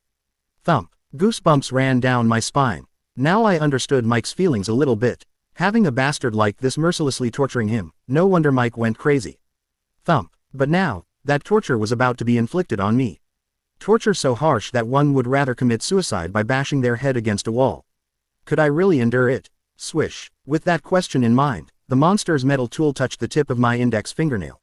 And, peeshwip, along with the sensation of it being pulled out, I was about to reflexively scream, but paused for a moment. Quote. The torture technician flinched as well. It seemed confused that the expected reaction didn't come at the expected timing. Opening square bracket quote. Closing square bracket. In our mutual confusion, the torture technician acted first. Not wanting to show its confusion to the torture subject, it pretended nothing was wrong and placed the metal tool on the next fingernail. And mercilessly, peeshwip, a part of my body was pulled out. But this time too, I only flinched slightly and didn't scream. Opening square bracket quote. Closing square bracket. It wasn't that there was no pain.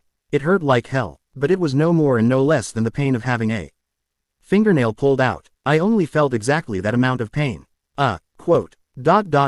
At this rate, I could do this all day, couldn't I? Chapter 888, Twin 3. Unexpectedly, the torture didn't last long. Was it when they brought the steel pliers to my fifth finger? The technician suddenly put down the pliers. Kiva has no eye for people. To call such a fellow weak-willed. Quote. Closing square bracket. Their voice somehow sounded not just empty, but filled with a sense of defeat. I felt sorry for them, someone who had probably honed their craft their entire life, but it can't be helped. Pliers, seriously, pliers. Single quote. It was classic, but maybe a bit too classic. Sticking to the basics is fine, but that's all it amounts to. Right, it's not like they were submerging my whole body in water that's been properly double-boiled with a mix of acid and potion. Single quote. I realized it anew. My pain threshold, which had already skyrocketed to its limit from constantly relying on potions, had far surpassed that limit after consuming the essence of tears. Thud, thud. Soon the technician put down the pliers and picked up a bottle containing a mysterious solution.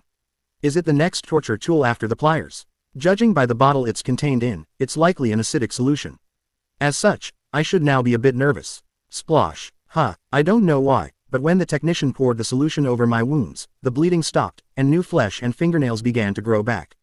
A potion. For what reason, exactly? Unlike a real potion, there wasn't particularly any pain as I was healing either. Perhaps noticing the question in my expression, the technician spoke as if tossing off a remark. I don't have a hobby of wasting time. Since physical methods aren't working, they intend to interrogate me through conversation. As for me, I welcome it after all. The pain still hurt and moreover conversation was one of my strong suits. The Empire has created something absurd. A monster that doesn't even blink when its fingernails are pulled out. Who's this fish-head bastard calling a monster? More importantly, they got the most crucial part wrong too. As I said before, I have no connection to the Empire. You say some amusing things. As expected, they're not even listening to a word I said. Well, it's not like there's no other method to try. If it's an empire, there must be an emperor, right? What's that guy's name? Fishhead didn't answer my question. By the looks of it, you don't seem to know his name either. This deviated slightly from my original plan, but it wasn't a major problem. Knowing his name would be nice, but the emperor's name wasn't the key point. I spoke more seriously than ever before. The emperor is a bastard. Opening square bracket quote. Closing square bracket. The emperor is a retard. The emperor is trash, a moron with shit for brains. He probably doesn't even have parents. As I rattled off a rapid-fire string of curses, the technician stared at me blankly. They seemed to have no idea what was happening. Before missing the opportune moment, I quickly continued. Earth Mother, light of my life, flame of my existence, my sin, my soul, the Earth Mother is the best. Always new, always thrilling. It was the most intuitive ideological proof possible. At this, the technician fell into a state of confusion. What are you doing? Don't tell me, are you a pilgrim? Affirming here wouldn't be bad, but since my policy was not to tell lies that would be quickly exposed, I shook my head. No, I am not. But you just insulted the Emperor. That's because I'm not an Imperial. It was a claim I'd repeated several times, but perhaps now it came across with a different feeling. The technician could no longer treat it as nonsense. The praise for the Earth Mother was just something I said to prove this. If I were an Imperial, I absolutely couldn't say such things. Isn't that right? That's true, but, closing square bracket, if you need further proof, I can give it anytime. Bring me any Imperial, I'll immediately smash their head in to prove my innocence.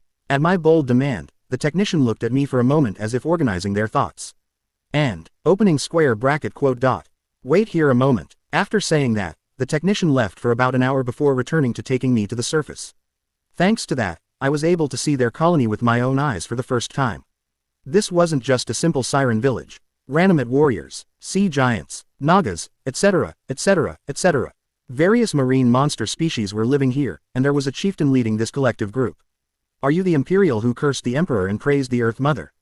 The Siren Queen, a high-tier rank 4 monster, whom the level 1 warrior Peter wouldn't last even a single second against. However, I wasn't intimidated in the slightest. And why would I be? From a level 1's perspective, there's no difference between a regular Siren and a Siren Queen. They're both one-shot kills. Ah, of course, I mean for me. It's true that I curse the Emperor and praise the Earth Mother, but I'm not an Imperial. How many times do I have to say this? Opening square bracket quote dot. Hoo-hoo, what a bold human. The Queen, who had been holding an intimidatingly large trident, laughed as if amused, then suddenly she put on a serious face and struck the shaft of the trident against the ground with a thud. Then, as if on cue, one of the sirens lined up nearby suddenly dropped a sack in front of me. Seeing the sack squirming as soon as it hit the floor, it wasn't difficult to guess what was inside. MMPH. MMMPH. Soon, the siren who dropped the sack untied the ropes, and finally, the person trapped inside was revealed. He is a knight of the Empire. He is also someone of such important status that the Imperial forces occupying Lima Island have attempted negotiations several times demanding his return. The Queen didn't continue speaking for long. Prove it. With those words, she shut her mouth tight, and as if waiting for this, a siren dropped a weapon in front of me. It was the mace I had brought with me. Since what they wanted from me was all too clear, I had no reason to hesitate either. Swish. Without a word, I picked up the mace and approached the terrified Imperial Knight. The sirens watching me were sending skeptical glances, wondering whether or not I would really do it. Come on, as if this was something difficult. Whack. Without a second of hesitation, I slammed my mace into the knight's head, and the siren's eyes widened. He really did it. Was it true that he's not an Imperial? Silence. The atmosphere, which was beginning to become disorderly, turned back to silence at the Queen's single word. I guess she meant it wasn't time to judge yet. I had only hit him once, and the knight was still alive. So, whack, whack, whack, I brought the mace down again and again. Ordinary strikes without any modifiers from skills like swing. The Imperial Knight's durability stats must have been quite high, as even though I was targeting his vital point, his head, while he was incapacitated, it took quite a while to get the kill confirmation with just basic attacks. Crunch. Only after bringing the mace down more than 10 times did I feel that distinctive sensation in my hands. That alone was enough to intuitively know I had finished him, but even stronger proof unfolded before my eyes shortly after. Schwa. The Imperial Knight transformed into particles of light and disappeared. You have killed an Imperial Knight. Express +6. At the same time, my heart vibrated and a familiar energy surged through my body. An explosive sense of fulfillment as if my blood vessels were expanding.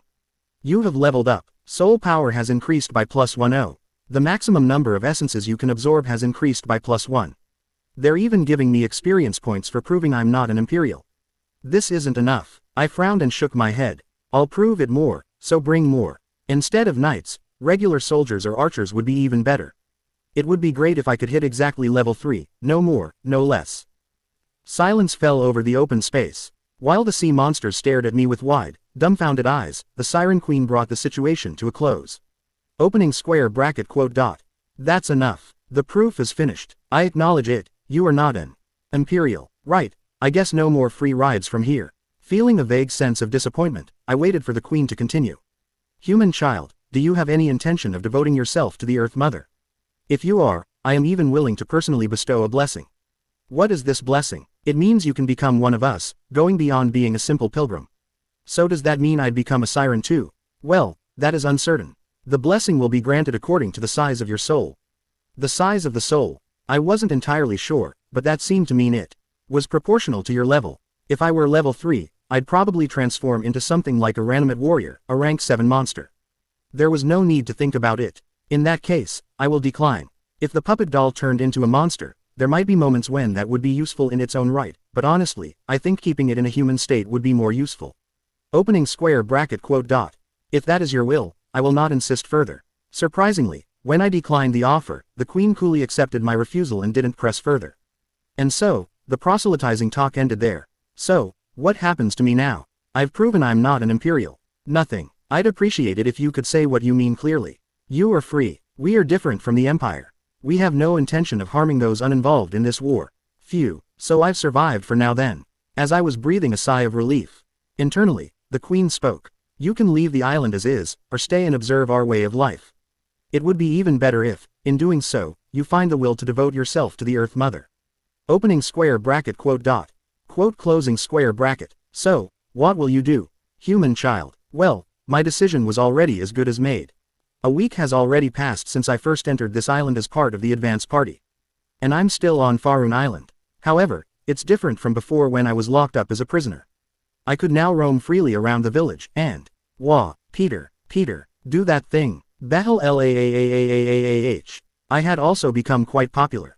Popular enough that when I just went for a walk, the little sea monster kids would cling to me, asking me to play. The kids found me, a human, incredibly fascinating. So when I played well with the children to raise my favorability, the adults naturally came to view me positively too. Yesterday, I even went hunting with them. You have killed a Krungby. You have killed a Krungby. You have killed a Krungby. There was something I learned while going out hunting and killing bugs. When the island residents kill monsters, they don't turn into light and disappear. However, even when they see monsters I kill turning into light and disappearing, they don't find it strange at all. Like people under hypnosis, they don't question it whatsoever. Should I chalk this up to game logic? From my perspective, it caused a bit of cognitive dissonance, but I decided not to worry about it too deeply. It's not as if there was only one or two phenomena in the labyrinth that can't be understood. Peter, aren't you lonely? You're the only human left on this island now. Not particularly. Mike, my former prison buddy, was dead. Ah, of course the island residents didn't execute him. Mike was released after I actively advocated for him once I became friendly with the village residents, but he actively wished for death himself. Something about wanting to erase his memories of being tortured. His will was so strong that eventually I, unable to watch any longer, cleanly sent him off with a hammer. By now he's probably laughing with his comrades, having forgotten everything. I didn't understand it at first, but now I think Mike's choice might have been quite wise. If it's a memory that would torment you for life, then forgetting it would be the path closer to happiness. Anyway, perhaps as a result of enjoying my Farun Island life and working hard to raise my favorability with the residents. Peter, the Queen is calling for you. For the first time since the day I killed the Imperial Knight, the Queen summoned me. Moreover, it was even a private audience with all the surrounding retainers dismissed. Before we begin, let me say this first, human child. Today I will make a request of you, and whether or not you will grant this request depends entirely on your own will. I will not coerce you in any way, nor I will not give you any penalties such as expelling you from this island if you refuse.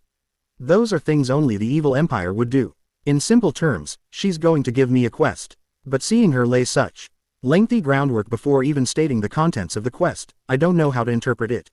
When someone emphasizes something that much, you start to wonder if it's reverse psychology. Does this mean she'll kick me off the island if I refuse? Such reasonable suspicion arose, but even so, I decided to hear out everything the Queen had to say first.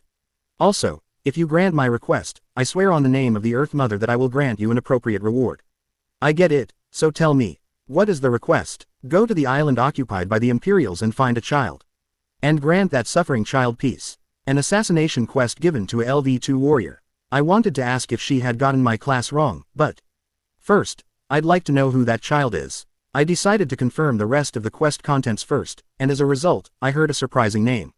Come to think of it, maybe it's not that surprising. Honestly, I'd somewhat expected that this island would be related to them. Tetraa, please grant that poor child peace. Chapter 889, Twin 4. Tetraa. The moment I heard that name, I felt it instinctively. This quest the Queen was giving me had a very close connection to clearing this hidden island. If I succeed in the assassination and grant them peace or whatever, does that clear it? I feel like that might be the case. But on the other hand, I wonder if it would really be that simple. It's not something I can consider certain just yet. It was unclear whether the correct progression was to go to Farun Island instead of Lima Island and build favorability to receive this quest in the first place.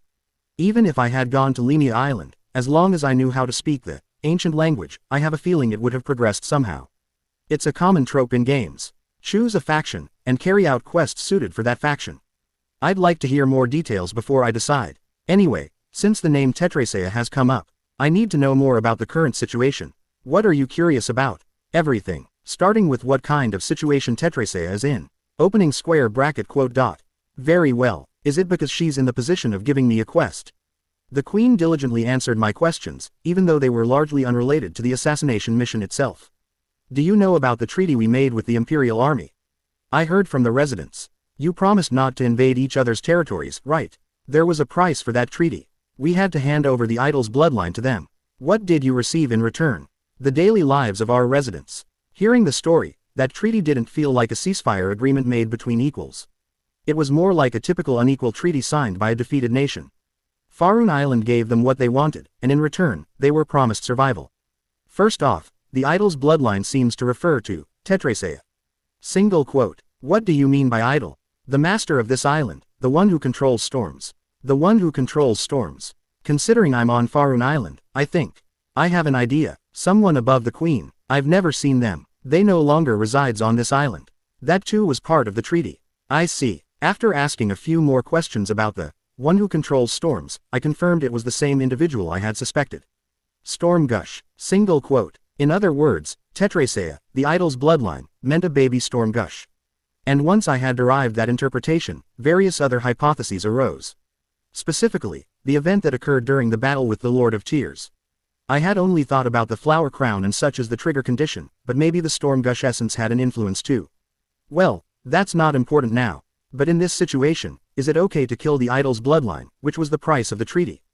Because you are human. Even if you kill him to grant him peace, the Imperial army will not be able to link it to us. Ah, so that's why they're having me do it instead of doing it themselves. If I, someone with the appearance of a human, kill Tetraa, it's simply the Imperial army's blunder. There would be no reason for Farun Island to take responsibility. No, rather, they might be able to make various demands citing their negligent management. Do you know anything about the target's situation or whereabouts? Opening square bracket quote dot. I do not know, so that means I have to find out everything on my own. The Queen said she would provide the uniform worn by the Imperial army, and that wearing it would lower the risk of getting caught. But that remains to be seen. In reality, I feel this is a mission so dangerous that even several lives of the LD2 warrior Peter wouldn't be enough. So, in other words, the reward, opening square bracket quote dot question mark quote closing square bracket. You said you'd give me an appropriate reward. I'd like to hear about that. I need a reward substantial enough to be worth sacrificing several lives of LD2 warrior Peter. Ha, I didn't think I'd be doing this again. Splash, splash, I'm rowing. The destination is the island of beginnings, Lima. It hasn't been long since I left Farun Island, and my shoulders are already aching, but... Splash, splash, for as strenuous as it was on my body, the rowboat I was riding on swiftly cut through the current and advanced forward. Well, this is the second time now. Having gained proficiency compared to when I first came here, the boat smoothly moved straight ahead without veering off course. At this rate, I think I can get there about 1.5 times faster than when I arrived here. Phew, as my body quickly grew fatigued from the strenuous rowing, I continued my thoughts, from the plan to infiltrate Lima Island, which is crawling with Imperial soldiers, to the reward the Queen offered. The Queen's imprint, single quote, that was what the Queen offered as the quest reward. She had offered a few things before that, but when I maintained silence as if unsatisfied, she squeezed her eyes shut and offered this as if it were her absolute limit. So I accepted at that point, but I still don't know its exact use. From the rough explanation she gave, it seems like a permanent buff. It doesn't seem to transform you into a monster like the blessing you receive if you devote yourself to the Earth Mother, but maybe it allows you to use a portion of that power. If it's the Queen's imprint, it probably gives you one of the Siren Queen's skills. Single quote. No matter how I hear it, it definitely doesn't seem like it's a simple stat increase imprint. But if it really gives you a skill, that would be crazy. Because the imprint doesn't even seem to take up an essence slot either.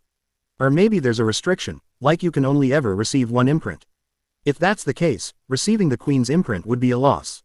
Single quote. Then maybe I should have Peter receive that reward first. Or maybe I should let my comrades try receiving it first. After all, experimenting with my main character is a bit much. Oh, as I rode for a long time while thinking about this and that, before I knew it, Lima Island came into view. At this point, I paused rowing for a moment, changed into the Imperial military uniform the Queen had prepared, and checked the ID. The ID was in a very simple format. Marine Special Forces Division 2-17 Battalion. The top two lines are my unit affiliation. Private. This seems to be the rank. And at the very bottom was written the name I would be using during this assassination quest. The moment I checked the name, I froze like a stone.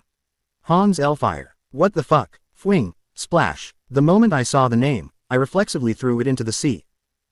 Quote. I screwed up. Without an ID, the plan falls apart. I belatedly felt a bit of regret, but, no, it couldn't be helped. Right, the outing doll alone is overwhelming enough, but to be called by that name too. There's no way the quest would succeed. Yeah, this is better. The plan to use an existing identity had plenty of shaky parts anyway. As a prime example, if I met someone who knew the original owner, I'd be done for right then and there. Well, the Queen asserted that since the unit had been wiped out, no one would recognize me, but still. Anyway, since the story about being a soldier who escaped from Farun Island is off the table. Single quote. After organizing my thoughts for a moment, I tore off all the insignias attached to my uniform. Since I don't have an ID anyway, I judge that having these would only be a hindrance. Since it's come to this, let's go with a classic approach. Single quote. The rolling waves, the shoreline visible in the distance. The plan is simple. From here on out, I'm going to ditch this rowboat and swim through the sea to the shore. Then, I'll lie on the shore as if washed up by the waves, pretending to be unconscious, and when the Imperial soldiers find me. Where am I? Who am I? I'll proceed with the setting of an Imperial soldier suffering from amnesia. It might seem like a very flimsy plan, but I know. Sometimes, simple plans like this work much better. Besides, this seems much more likely to succeed than infiltrating using that cursed name. By the way, for this setting, it would be good to have a head injury too. Details are the lifeblood of acting. Once my thoughts reached that point, I struck my head with my club without any hesitation. But, crack, was the problem that I didn't hesitate at all, or was the problem that I momentarily forgot this body is LV2? Quote, it was probably both. The Hans effect, quote, my vision started spinning, and strength left my whole body. My legs gave out, my body swayed, and, splash, I fell into the sea, losing consciousness just like that. Someone kept slapping my cheek, so I slowly opened my eyes to find a man I'd never seen before looking down at me with an urgent expression. Hey, wake up, hey, what the hell is this situation? My vision was blurry, my head is dizzy, and I can't breathe well, so it took quite a while to grasp the situation. Don't close your eyes. Think of the Empire. Think of your family. I couldn't care less about family, but after hearing the keyword, Empire, made my previous memories unfold before me like a panorama. Single quote. I was trying to give myself a head injury, but I knocked myself out and fell into the water. But seeing an Imperial soldier waking me up, it seems I was lucky enough to wash up on the shore as planned. They say the pinnacle of acting is method acting. Due to my mistake, the most realistic performance possible was completed. Where? Quote closing square bracket. This is Lima Island. Lima Island. I asked back blankly and frowned while bringing my hand to my forehead. Not pretending to be in pain, but because I genuinely felt pain. Yes, Lima Island. How did you end up falling into the sea? What's your unit? Opening square bracket quote ... I don't know. I can't remember. Is this a bit much? As I continued with a performance that even I felt was terrible acting, the Imperial soldier in front of me nodded in understanding. Tisk, looks like you've got a bad head injury. Come help support this man. We're ending patrol and returning to base. He wasn't alone. I soon turned my head to the side and saw other soldiers. Platoon leader, this is suspicious. What's suspicious? Haven't unidentified humans been constantly setting foot this island recently? Maybe this man is one of them too. He's just wearing a military uniform. There's no way to verify his identity, is there? At one soldier's suspicion, another soldier chimed in and nodded in agreement. Private Jake has a point. Amnesia, is that even plausible? So it won't work after all. Since arguing here and now wouldn't help push the amnesia setting, I quietly observed the situation. That was indeed the correct judgment. Because before long, the platoon leader guy began actively defending me. Enough. This man is a soldier of our empire. We need to take him to the base immediately so he can receive treatment. How can you not even be suspicious? Because all the unidentified humans spoke an unknown language. But this man spoke our language. But that alone isn't. According to the staff department's speculation, they're likely monsters sent by the pilgrims. In fact, they used abilities that monsters use. He seems to be talking about the power of essences. But what about this man? I don't sense any of the power of those monsters from him at all. In other words, he's one of the sons of our empire. Opening square bracket quote ... It's dangerous to assume he's an ally just because he isn't a monster. We can't rule out the possibility that a pilgrim stole a military uniform to infiltrate. Certainly, as you say, we can't rule out that possibility, but... Quote closing square bracket. At the soldier's words, the platoon leader also looked at me with somewhat ambiguous eyes. He didn't seem to have any intention of killing me right now, but he appeared to be debating whether to treat me 100% as an ally or an unidentified human. Platoon leader, would you look at this? Rick here says he found this item while patrolling the shore. A soldier handed an item to the platoon leader. My vision was still blurry and out of focus, but even so, its shape was very familiar. Soon the platoon leader, who had been examining the item closely, looked at me and smirked. It seems this is your Imperial badge. Imperial badge. Yes, it seems it got caught in the current and washed up on shore, and we were lucky enough to find it. I couldn't help but make a bewildered expression. I wasn't acting, I truly didn't understand. If it's the 2-17 battalion, that's the battalion that was annihilated in the last battle before the treaty was made. You did well to return alive. Opening square bracket quote dot. Quote closing square bracket. We'll only be able to hear the full story once your memory returns. But, for now, let's go back so you can get some proper rest. Shortly after, the platoon leader smiled and patted my shoulder encouragingly. Private Hans Elfire. I simply couldn't believe it. Chapter 890, Twin 5. Lying on the bed, I stared blankly at my ID. No, according to them, it's an Imperial badge or something. Anyway, Private Hans Elfire. What is this? It's like a cursed doll that keeps coming back no matter how many times you throw it away. Quote. Feeling like I'd go crazy if I looked at it any longer, I stuffed the Imperial badge in my military uniform jacket and irritably laid back down on the bed. An unfamiliar ceiling. Currently, I'm lying in a medical barracks within the Imperial Army garrison on Lima Island. That's because, just a moment ago, I was being treated by a priest for amnesia. The diagnosis was memory impairment caused by a traumatic brain injury. Something like I must have hit my head on something while being swept to the island by waves. The wound on my head was very helpful in securing this diagnosis, and the prescription was a single shot of a healing spell. Thanks to that, my head injury was completely healed. However, I maintained my amnesia act, and the priest didn't find it strange, saying it's common for permanent aftereffects to remain if the treatment window is missed. Currently, you have no assigned unit. You'll be reassigned soon. Until then, get plenty of rest. It was a truly perfect undercover infiltration. It was safe to say I'd crossed the biggest hurdle in completing the quest one received on Farun Island. Well, although there was still one problem remaining that was far too threatening to me to call it trivial. Do you understand, Hans Elfire? Opening square bracket quote dot question mark quote closing square bracket. Please call me by my surname. Contrary to your appearance, you're quite a rigid fellow, aren't you? The middle-aged priest left, looking slightly offended that I was drawing a line between us, and with that I was left alone in the empty medical barracks. According to the priest, when a battle occurs, this place gets packed to the point of being cramped, but recently there haven't been any injured soldiers. Up until about a week ago, there were quite a few wounded due to monsters disguised as humans, but they've all been discharged now, apparently. From what I heard, it seems no one else is entering anymore. Soon after, I quietly calculated the time. Day 39 since entering the labyrinth. And since the 6th floor closes on day 60, 21 days left. Single quote. Within 21 days, I must find and kill Tetraa, who is hidden somewhere on Lima Island, which has become an Imperial Army garrison. A 21-day time limit. Moreover, considering I need to kill Tetraa and return to Farun Island to receive the reward, I'll need a buffer of a few extra days. In the first place, killing him and escaping this island as the LV2 Peter is probably impossible though. As such, I prioritized gathering information over completing the assassination quest. I'll roughly check the difficulty level of this island. Once I confirm where Tetraa is, I'll re-enter with my main character to finish things. That's my plan for now, but you never know. I might learn something new while gathering information on this island. Based on my speculation, Twin Island is a mission-type hidden field, and I still don't know exactly what that mission is. Simply assassinating the target and getting the reward might not be the end of it. Therefore, under the guise of taking a walk, I wandered around the medical barracks and gathered as much information as I could, and after 3 days, my assigned unit was decided. It was the result of actively appealing to the priest that I was fully recovered. From now on, you are a member of the 1-16 battalion. Surprisingly, the unit I was assigned to was the one that had rescued me when I washed up on the shore. It may be difficult for now without your memories, but do your best to adapt. Private Elfire. I'd felt it slightly even then, but the platoon leader was a very likable character. Especially since he called me by my surname without me even having to ask. Anyway, you likely won't be deployed to the battlefield anytime soon. Since the treaty, this island has found stability too. Currently, the mission assigned to our battalion is just coastal patrol and security. And so, I became Private Elfire of the 1-16 battalion and began my life in the Imperial Army. Morning, noon, evening. I worked rotating patrol shifts, and in the process, I tried my best to get close with the other soldiers. Of course, the process wasn't entirely smooth. There was simply too great a wall between me and them.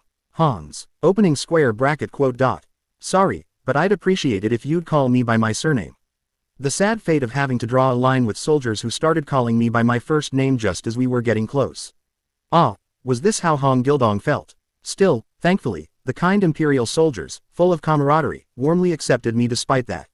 That Elfire fellow doesn't it seem like he's strangely drawing a line between us. Try to understand him. His entire battalion was wiped out. Quote closing square bracket. Even if he lost his memory, the scars etched into his heart probably haven't been erased. Ah, that makes sense. I was being thoughtless. To think I felt hurt over something like this. I'll work hard enough that someday, he'll ask me to call him by his first name. When I accidentally overheard the conversation they were having among themselves, I even genuinely felt the urge to switch sides and pledge loyalty to the Imperial Army. Ah, of course, it was just a feeling. One must separate work from personal feelings. 1 day, 2 days, 3 days, 4 days. Even after becoming Private Elfire, time quickly passed by, and before I knew it, it was day 47 since entering the labyrinth. As I patrolled the shore every day and built camaraderie with my comrades, I naturally learned many things, and as I learned more, questions arose as well. Opening square bracket quote ... Why in the world did they make a treaty like that, you ask? Haha, this friend is really filled with hatred for those monster bastards, huh? Well, it's not like those memories would truly disappear. They probably still remain in the deepest recesses of his mind. That aside, it seems certain he lost his memory, seeing as he's asking a question like that. The Imperial Army is incredibly strong. Strong enough to wipe out all of Farun Island in a single day. Stormgush is only a rank 3 monster, after all. Single quote. But why did the Imperial Army only make a treaty with them and let them live? It was a question that began from this doubt, but a name I hadn't expected in the slightest popped up. It's because they are under the protection of the Sea God. The Sea God, Leviathan, a rank 1 monster that can be encountered in the Great Sea on the 6th floor. If we were to go all the way, he would surely intervene, so we had to be careful not to cross the line. I see. Quote closing square bracket. Even so, we obtained the most important thing without significant losses, so it could be called a blessing for the Empire. Ah, sorry, I misspoke. Without significant losses. Comrade Soldier A made an uh-oh expression after using that phrase in front of me, but it didn't matter at all to me since I wasn't the real Elfire. The truly important part was something else. We obtained something important. What's that? I heard they took some monster as a hostage, but is that really so important? At my question, Soldier A made a troubled expression. However, perhaps my efforts to build rapport until now, and my story, weighed on his mind. Opening square bracket quote ... Right, you deserve to know. But you must not tell anyone about this. Understood. I promise on my heart. I have a younger brother in the research department. Unlike me, he was very bright from a young age. I heard from him. The Empire is currently using that monster hostage to develop a new weapon of war. He said that if it's successful, it will be a monumental invention great enough to put an end to this tiresome war. What? Something like a nuclear bomb. So don't push yourself too hard. If you just wait patiently like this, the great Empire will fulfill your wishes. I had no idea what kind of weapon of war it could be, but I ended the conversation there. I judged that even if I probed deeper, it didn't seem like any proper clues would emerge, and I might just arouse unnecessary suspicion. Should I come back with my main character at this point? I succeeded in infiltrating as an Imperial soldier, but gathering information wasn't going as well as I expected. Perhaps it's the limitation of being a regular soldier. The warehouse where equipment from explorers who challenged Twin Island was collected. The Imperial Army's unit structure, patrol routes, etc., etc. That's about all I could find out. The information I just got was quite high level, but even that was a result I only obtained through sheer luck being on my side. If there hadn't happened to be someone in our unit with a younger brother working in the research department, I never would have found out. In the end, I couldn't even find out where Tetraa is imprisoned. Well, it's not that I have absolutely no idea. At the center of the garrison, there's a restricted area that even officers, let alone regular soldiers, can't enter without permission. He's probably somewhere inside that area. Imperial Knights are only about rank 4 at best. I can estimate the 3 Knight commanders on this island to be rank 3. Simply put, if I came back here with my main character, I could just go on a rampage and search the entire island. Maybe I was thinking too much about the worst case scenario. Is it because this is an event related to the Lord of Tears? Perhaps I was being overly cautious. After all, it's just an island on the 6th floor. This could be considered a perfectly appropriate level of difficulty. If I knew it would be like this, maybe I should have just come with my main character from the start. Just as I was thinking that and resolving that today would be my last day before returning, the platoon leader came looking for me during my evening patrol. And with a very stern expression, at that. Private Hans Elfire, as of today, you've been assigned to the research department. Follow me. Huh, it's an order from above. I don't understand it either, but it's an order, so what can we do but follow it? Come on, let's go now. You might hear an explanation when we get there. The platoon leader seemed confused as well, but like a proper soldier, he didn't question it deeply. And so, I followed the platoon leader into the restricted area at the center of the garrison. I'm getting in here like this. It felt somewhat anticlimactic. This was a place I'd given up on because there was absolutely no way to get in as a regular soldier. However, the situation is a little too peculiar to simply be happy and call it a lucky break. Why are these bastards assigning me here? And not even during the day, but at night. I felt somewhat uneasy about it, but I still followed along obediently. As LV2 Peter, I have no way to escape anyway. Besides, even in the worst case, what more could happen other than dying? I was planning to return to my main character after today anyway, so there was nothing more to worry about. Private Hans Elfire, correct. I'll take him from here, so you should return to your unit immediately. Huh, do I need to say it twice? No, sir. As soon as we crossed into the restricted area, I was handed over to a new person. A skinny guy with a sharp appearance wearing a white lab coat. Somehow I felt like even LV2 Peter could beat him, but since when did a person's power only mean physical strength? There are 3 escort knights around him, and seeing how the platoon leader couldn't even say a word, this skinny guy seems to have a very high status within the military. Quote closing square bracket. Once the platoon leader left, the skinny guy looked me up and down as if appraising me. This should be usable, a perfectly ordinary body that possesses no aura, no magic, and no faith in any god. And since you've even lost your memory, your brain should be clean too. I felt goosebumps rise all over at his gaze that was only interested in my body. The only consolation was that he didn't seem to be after a man's pure affection. Consider yourself lucky. Thanks to that perfect ordinariness, you've gained an opportunity that a soldier with the rank of private could never obtain. Ah, yes, quote closing square bracket. Of course, whether you can seize that opportunity or not depends on you. Now, let's go. The skinny guy, who exuded narcissism with every nuance, didn't give me any chance to speak and led me into the building. Unlike the barracks where the soldiers lived, this was a properly constructed building. But once inside, I saw it was far larger than it appeared. So it's a building that extends underground. Single quote. After descending the stairs for quite a while, a space filled with various mechanical devices appeared. My first impression was that it felt familiar. After all, the Pantheon Research Center I'd explored on the first basement floor had felt just like this. What's going to happen to me from now on? I've heard you have considerable hatred for the children of the witch. Congratulations. From now on, you will be joining us in taking the first step toward eradicating the monsters in this world and reclaiming humanity's glory. I pondered for a moment. What response should I give here?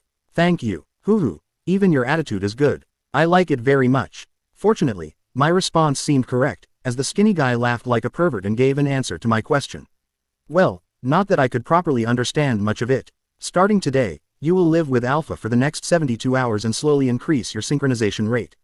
And if it reaches an adequate level, quote closing square bracket, if it reaches, hoo-hoo, I'll tell you what comes next when the time comes.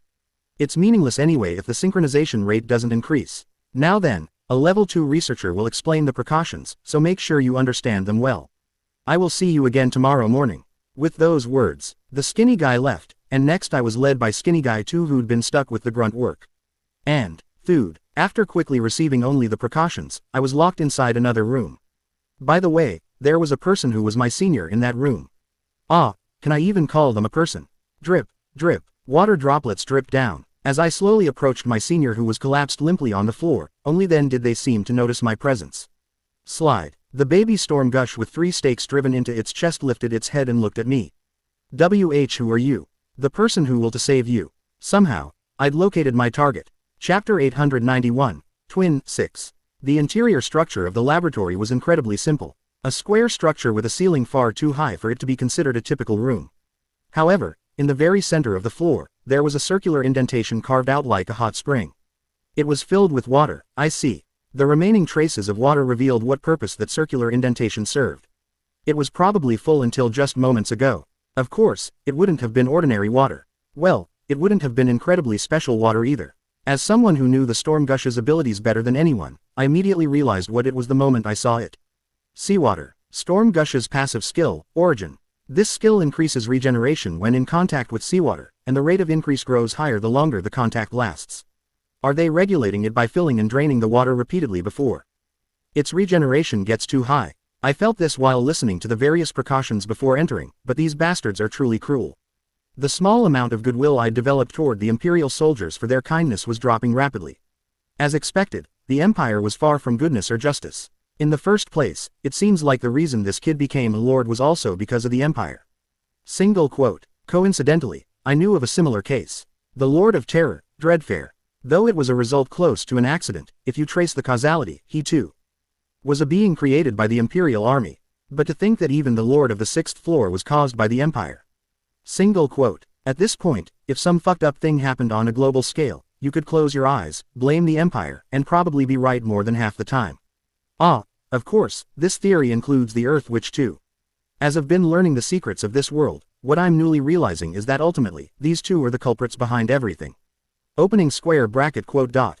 Quote closing square bracket. I got lost in thought for too long. When I unconsciously looked ahead, the baby storm gush, tiny compared to its adult form, was looking up at me with fearful eyes. Well, from its perspective, that was understandable. Every time it met humans, only terrible things must have happened. Even if a human he's never seen before suddenly comes along and says they're the person the one who will save him, there's no way he'd believe them. Glance. Before answering, I subtly glanced around and examined the laboratory interior. Aside from the entrance, the room was enclosed on all 4 sides, however, there was no such thing as privacy here. The researchers outside were probably watching everything happening inside here. You'll save me soon, the baby storm gush. Tetraa looked at me and asked, cautiously. His eyes were still filled with fear and wariness, but his curiosity seemed to have overcome his terror. No, in this case, would desperation be more appropriate than curiosity? I readily affirmed, yes, I'll save you. Though I was openly stating my true objective, I didn't need to worry about the researchers' reactions regarding this part. After all, this was what they had requested to become someone Alpha can rely on. Why they made such a request is still a mystery. They said something about this being the most efficient method to raise the synchronization rate or whatever, but they never actually explained what happens when the synchronization rate increases. Anyway, I also received a few tips on how to become someone he could rely on, and among them was giving him hope for escape. Just like this. Opening square bracket quote dot. Of course, I'll have look for the method starting now. Ha. Don't worry. Just between you and me, nothing is impossible in this world. For the record, these weren't empty words, I was being sincere. Hansu Lee becoming Bjorn Yandel, a barbarian who started with nothing but a shield being called the hero of the city. From someone's perspective, these were completely impossible things. However, perhaps my sincerity had failed to be fully conveyed. Opening square bracket quote dot. Quote closing square bracket. At my confession that wasn't really a confession, the light of hope that had briefly flickered in baby Storm Gush's eyes quickly extinguished. Geez, if you're a baby, shouldn't you be full of hope like a baby? I can't read your expressions well, but I can definitely tell it's turned sour. Opening square bracket quote dot. Quote closing square bracket. Then just watch from there. Because I will definitely tear all those Empire bastards to pieces. Upon hearing my words, baby Stormgush was startled and nervously looked around in all directions. He seemed worried that someone outside might have heard what I said. However, no Imperial soldiers came barging in. After all, showing hostility toward the Empire to earn empathy points was also in the guide. Don't worry, they can observe the inside from the outside but can't hear our conversation. Of course, that was a lie. Those bastards were definitely hearing every word right now. However, this young and innocent baby Stormgush readily believed everything, even stories that would make an ordinary person suspicious. Is that so? No wonder. No matter how much I screamed, nobody came. So that was why. What did you scream? Please, I can't take it anymore, so please stop. That's what I screamed. Quote closing square bracket. My chest suddenly ached at those words. These Empire bastards kidnapped this innocent kid and put them through that kind of insane torture. Somehow, I found it hard to just stand by and watch, so I changed the subject. Opening square bracket quote dot. Anyway, since we've met like this, it must be fate, so let's introduce ourselves. I'm Elfire. Opening square bracket quote dot. Tetraa. And so, our strange cohabitation began. Day 50 of entering the labyrinth. And day 3 of cohabiting with Tetraa. That's not the exact time, just my guess. I've keeping track of the time based on the criteria that 3 meals equals 1 day. Alright, let's give it our best today too. It was a short period, too brief to even call myself a newcomer yet, but even so, a daily routine had already formed. First, the day begins with beep, a short beep, and breakfast drops from the ceiling with a plop. Of course, it's closer to dog food than a meal. And it was all soggy and swollen with water at that. Burp, another hearty start to the day. Opening square bracket quote dot. A-, are you okay? Why wouldn't I be? Whatever it may be, you need to eat to gain strength. But, unlike mine, yours is all wet. It looks like it tastes awful. Would you like to swap it with mine? No, it's fine. This water-soaked dog food is my only means of hydration. Tetraa can gulp down seawater, but as a human, that's impossible for me. Well, it's just minimal hydration, so if meals like this continue, it will eventually lead to dehydration. But it won't get to that point, so there's no need to complain. Besides, there was another person who should really be complaining. I guess he's not a person. Beep, beep. 30 minutes after the meal, 2 long beeps sound, and water fills the tub in the center of the laboratory. And, the moment Tetraa enters it, light bursts out from 3 stakes, and agonized screams fill the laboratory. For about 4 hours, I quietly watch from outside, and when the beep sounds again and the water drains, I support him and pull him out. Opening square bracket quote dot. Quote closing square bracket. He gasps for breath as if he doesn't even have the strength to groan, and after about an hour passes, his mind recovers enough to speak to some degree. That's when our conversation truly begins. Are you finished digesting now? Yes. Quote closing square bracket. Now that we could even mix in a little joking, we start with small talk and then seriously discuss our escape plan. The only escape route found so far is the ceiling where food is dropped from. Excluding the entrance door, it's the only passage connected to the outside. The problem is the passage is narrow, so while I might fit, it would be difficult for you to follow first. We need to find a way to remove those stakes. That won't work. Hey now, are you giving up already? Don't you even feel pity for yourself? I keep telling you, the only one who can save you is yourself. So don't give up and... No, really, I'm okay. If there's a way to escape, at least you should go first, mister. I really enjoyed these past few days, anyway. Opening square bracket quote dot. What are you saying, kid? In times like this, you're supposed to throw a tantrum and demand that I should go through there alone, somehow open the entrance door, and take you with me. At my words, Tetraa smiled awkwardly. As he did that, I sensed that he had some story behind him that I didn't know about. I first felt that sense of incongruity on day 2. While I was diligently making escape plans beside him, he seemed rather indifferent. At first, I thought it was because he'd given up hope of escape, but after talking a bit more, it felt like he didn't really want to escape in the first place. But, no, I'm really okay. It just hurts anyway, it's not like I'll die. Quote closing square bracket. What the hell does that mean? With a life like this, wouldn't it make more sense to beg for death instead? This wasn't a phenomenon due to a difference in species, either. The Siren Queen clearly grieved and gave me a quest asking me to grant him peace. It really doesn't make sense. A certain explorer who had reached the 6th floor as a lead runner had his fingernails pulled out for a few days, and tried to forget that memory through death. Why does this naive and innocent little monster refuse to let go of his will to live until the very end? It couldn't simply be because of strong mental fortitude. If he were that kind of guy, he would have burned with an even greater determination to escape from here instead. Alright, that's it for the escape discussion today. Already. There's still some time until lunch. Quote closing square bracket. I just felt like we needed a change of pace today. Let's talk about something else. I'm fine with that. The topic of this conversation is death. Most people don't think about their own death. That's why they think they have a future and spend the present idly. If you were going to die tonight, how would you spend today? Opening square bracket quote dot. So suddenly, hey now, answer first. Though it was a question out of nowhere, Tetraa seriously pondered and gave his own answer. I'd just think back on my happy memories, one by one. Quote closing square bracket. Focusing on the past that's already gone.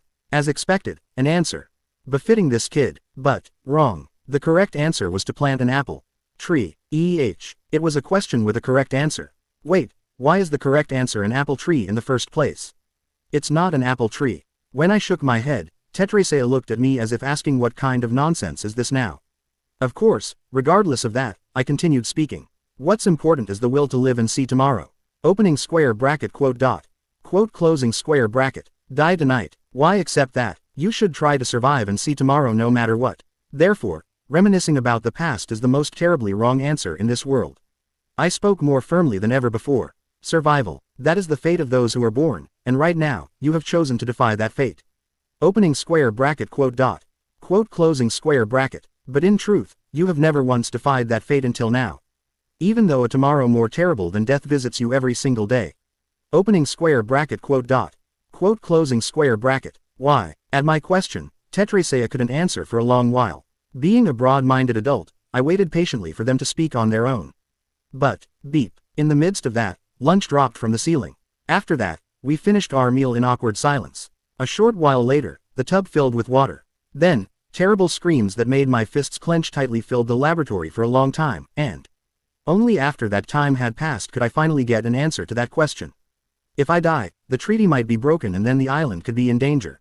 Father said I must endure no matter what. Quote closing square bracket. Hearing that, it makes a little sense. Literally just a little. That alone isn't a sufficient explanation. From the looks of it, your father seemed to have a vague idea of what would happen if you fell into the Empire's hands. But why should you listen to a request of such a lousy bastard? That's because, soon, Tetraa shouted as if flaring up in anger, then hesitated. However, seeing me looking down at him quietly, perhaps he felt like speaking again. If I die, quote closing square bracket, his hands trembled violently, on the back of his hands pressed against the floor, tears, which he'd never shed even once through the harsh torture, formed like beads and fell. Next. My younger twin sibling will be dragged here. I absolutely can't let that happen. Why did this kid have to become such a monster?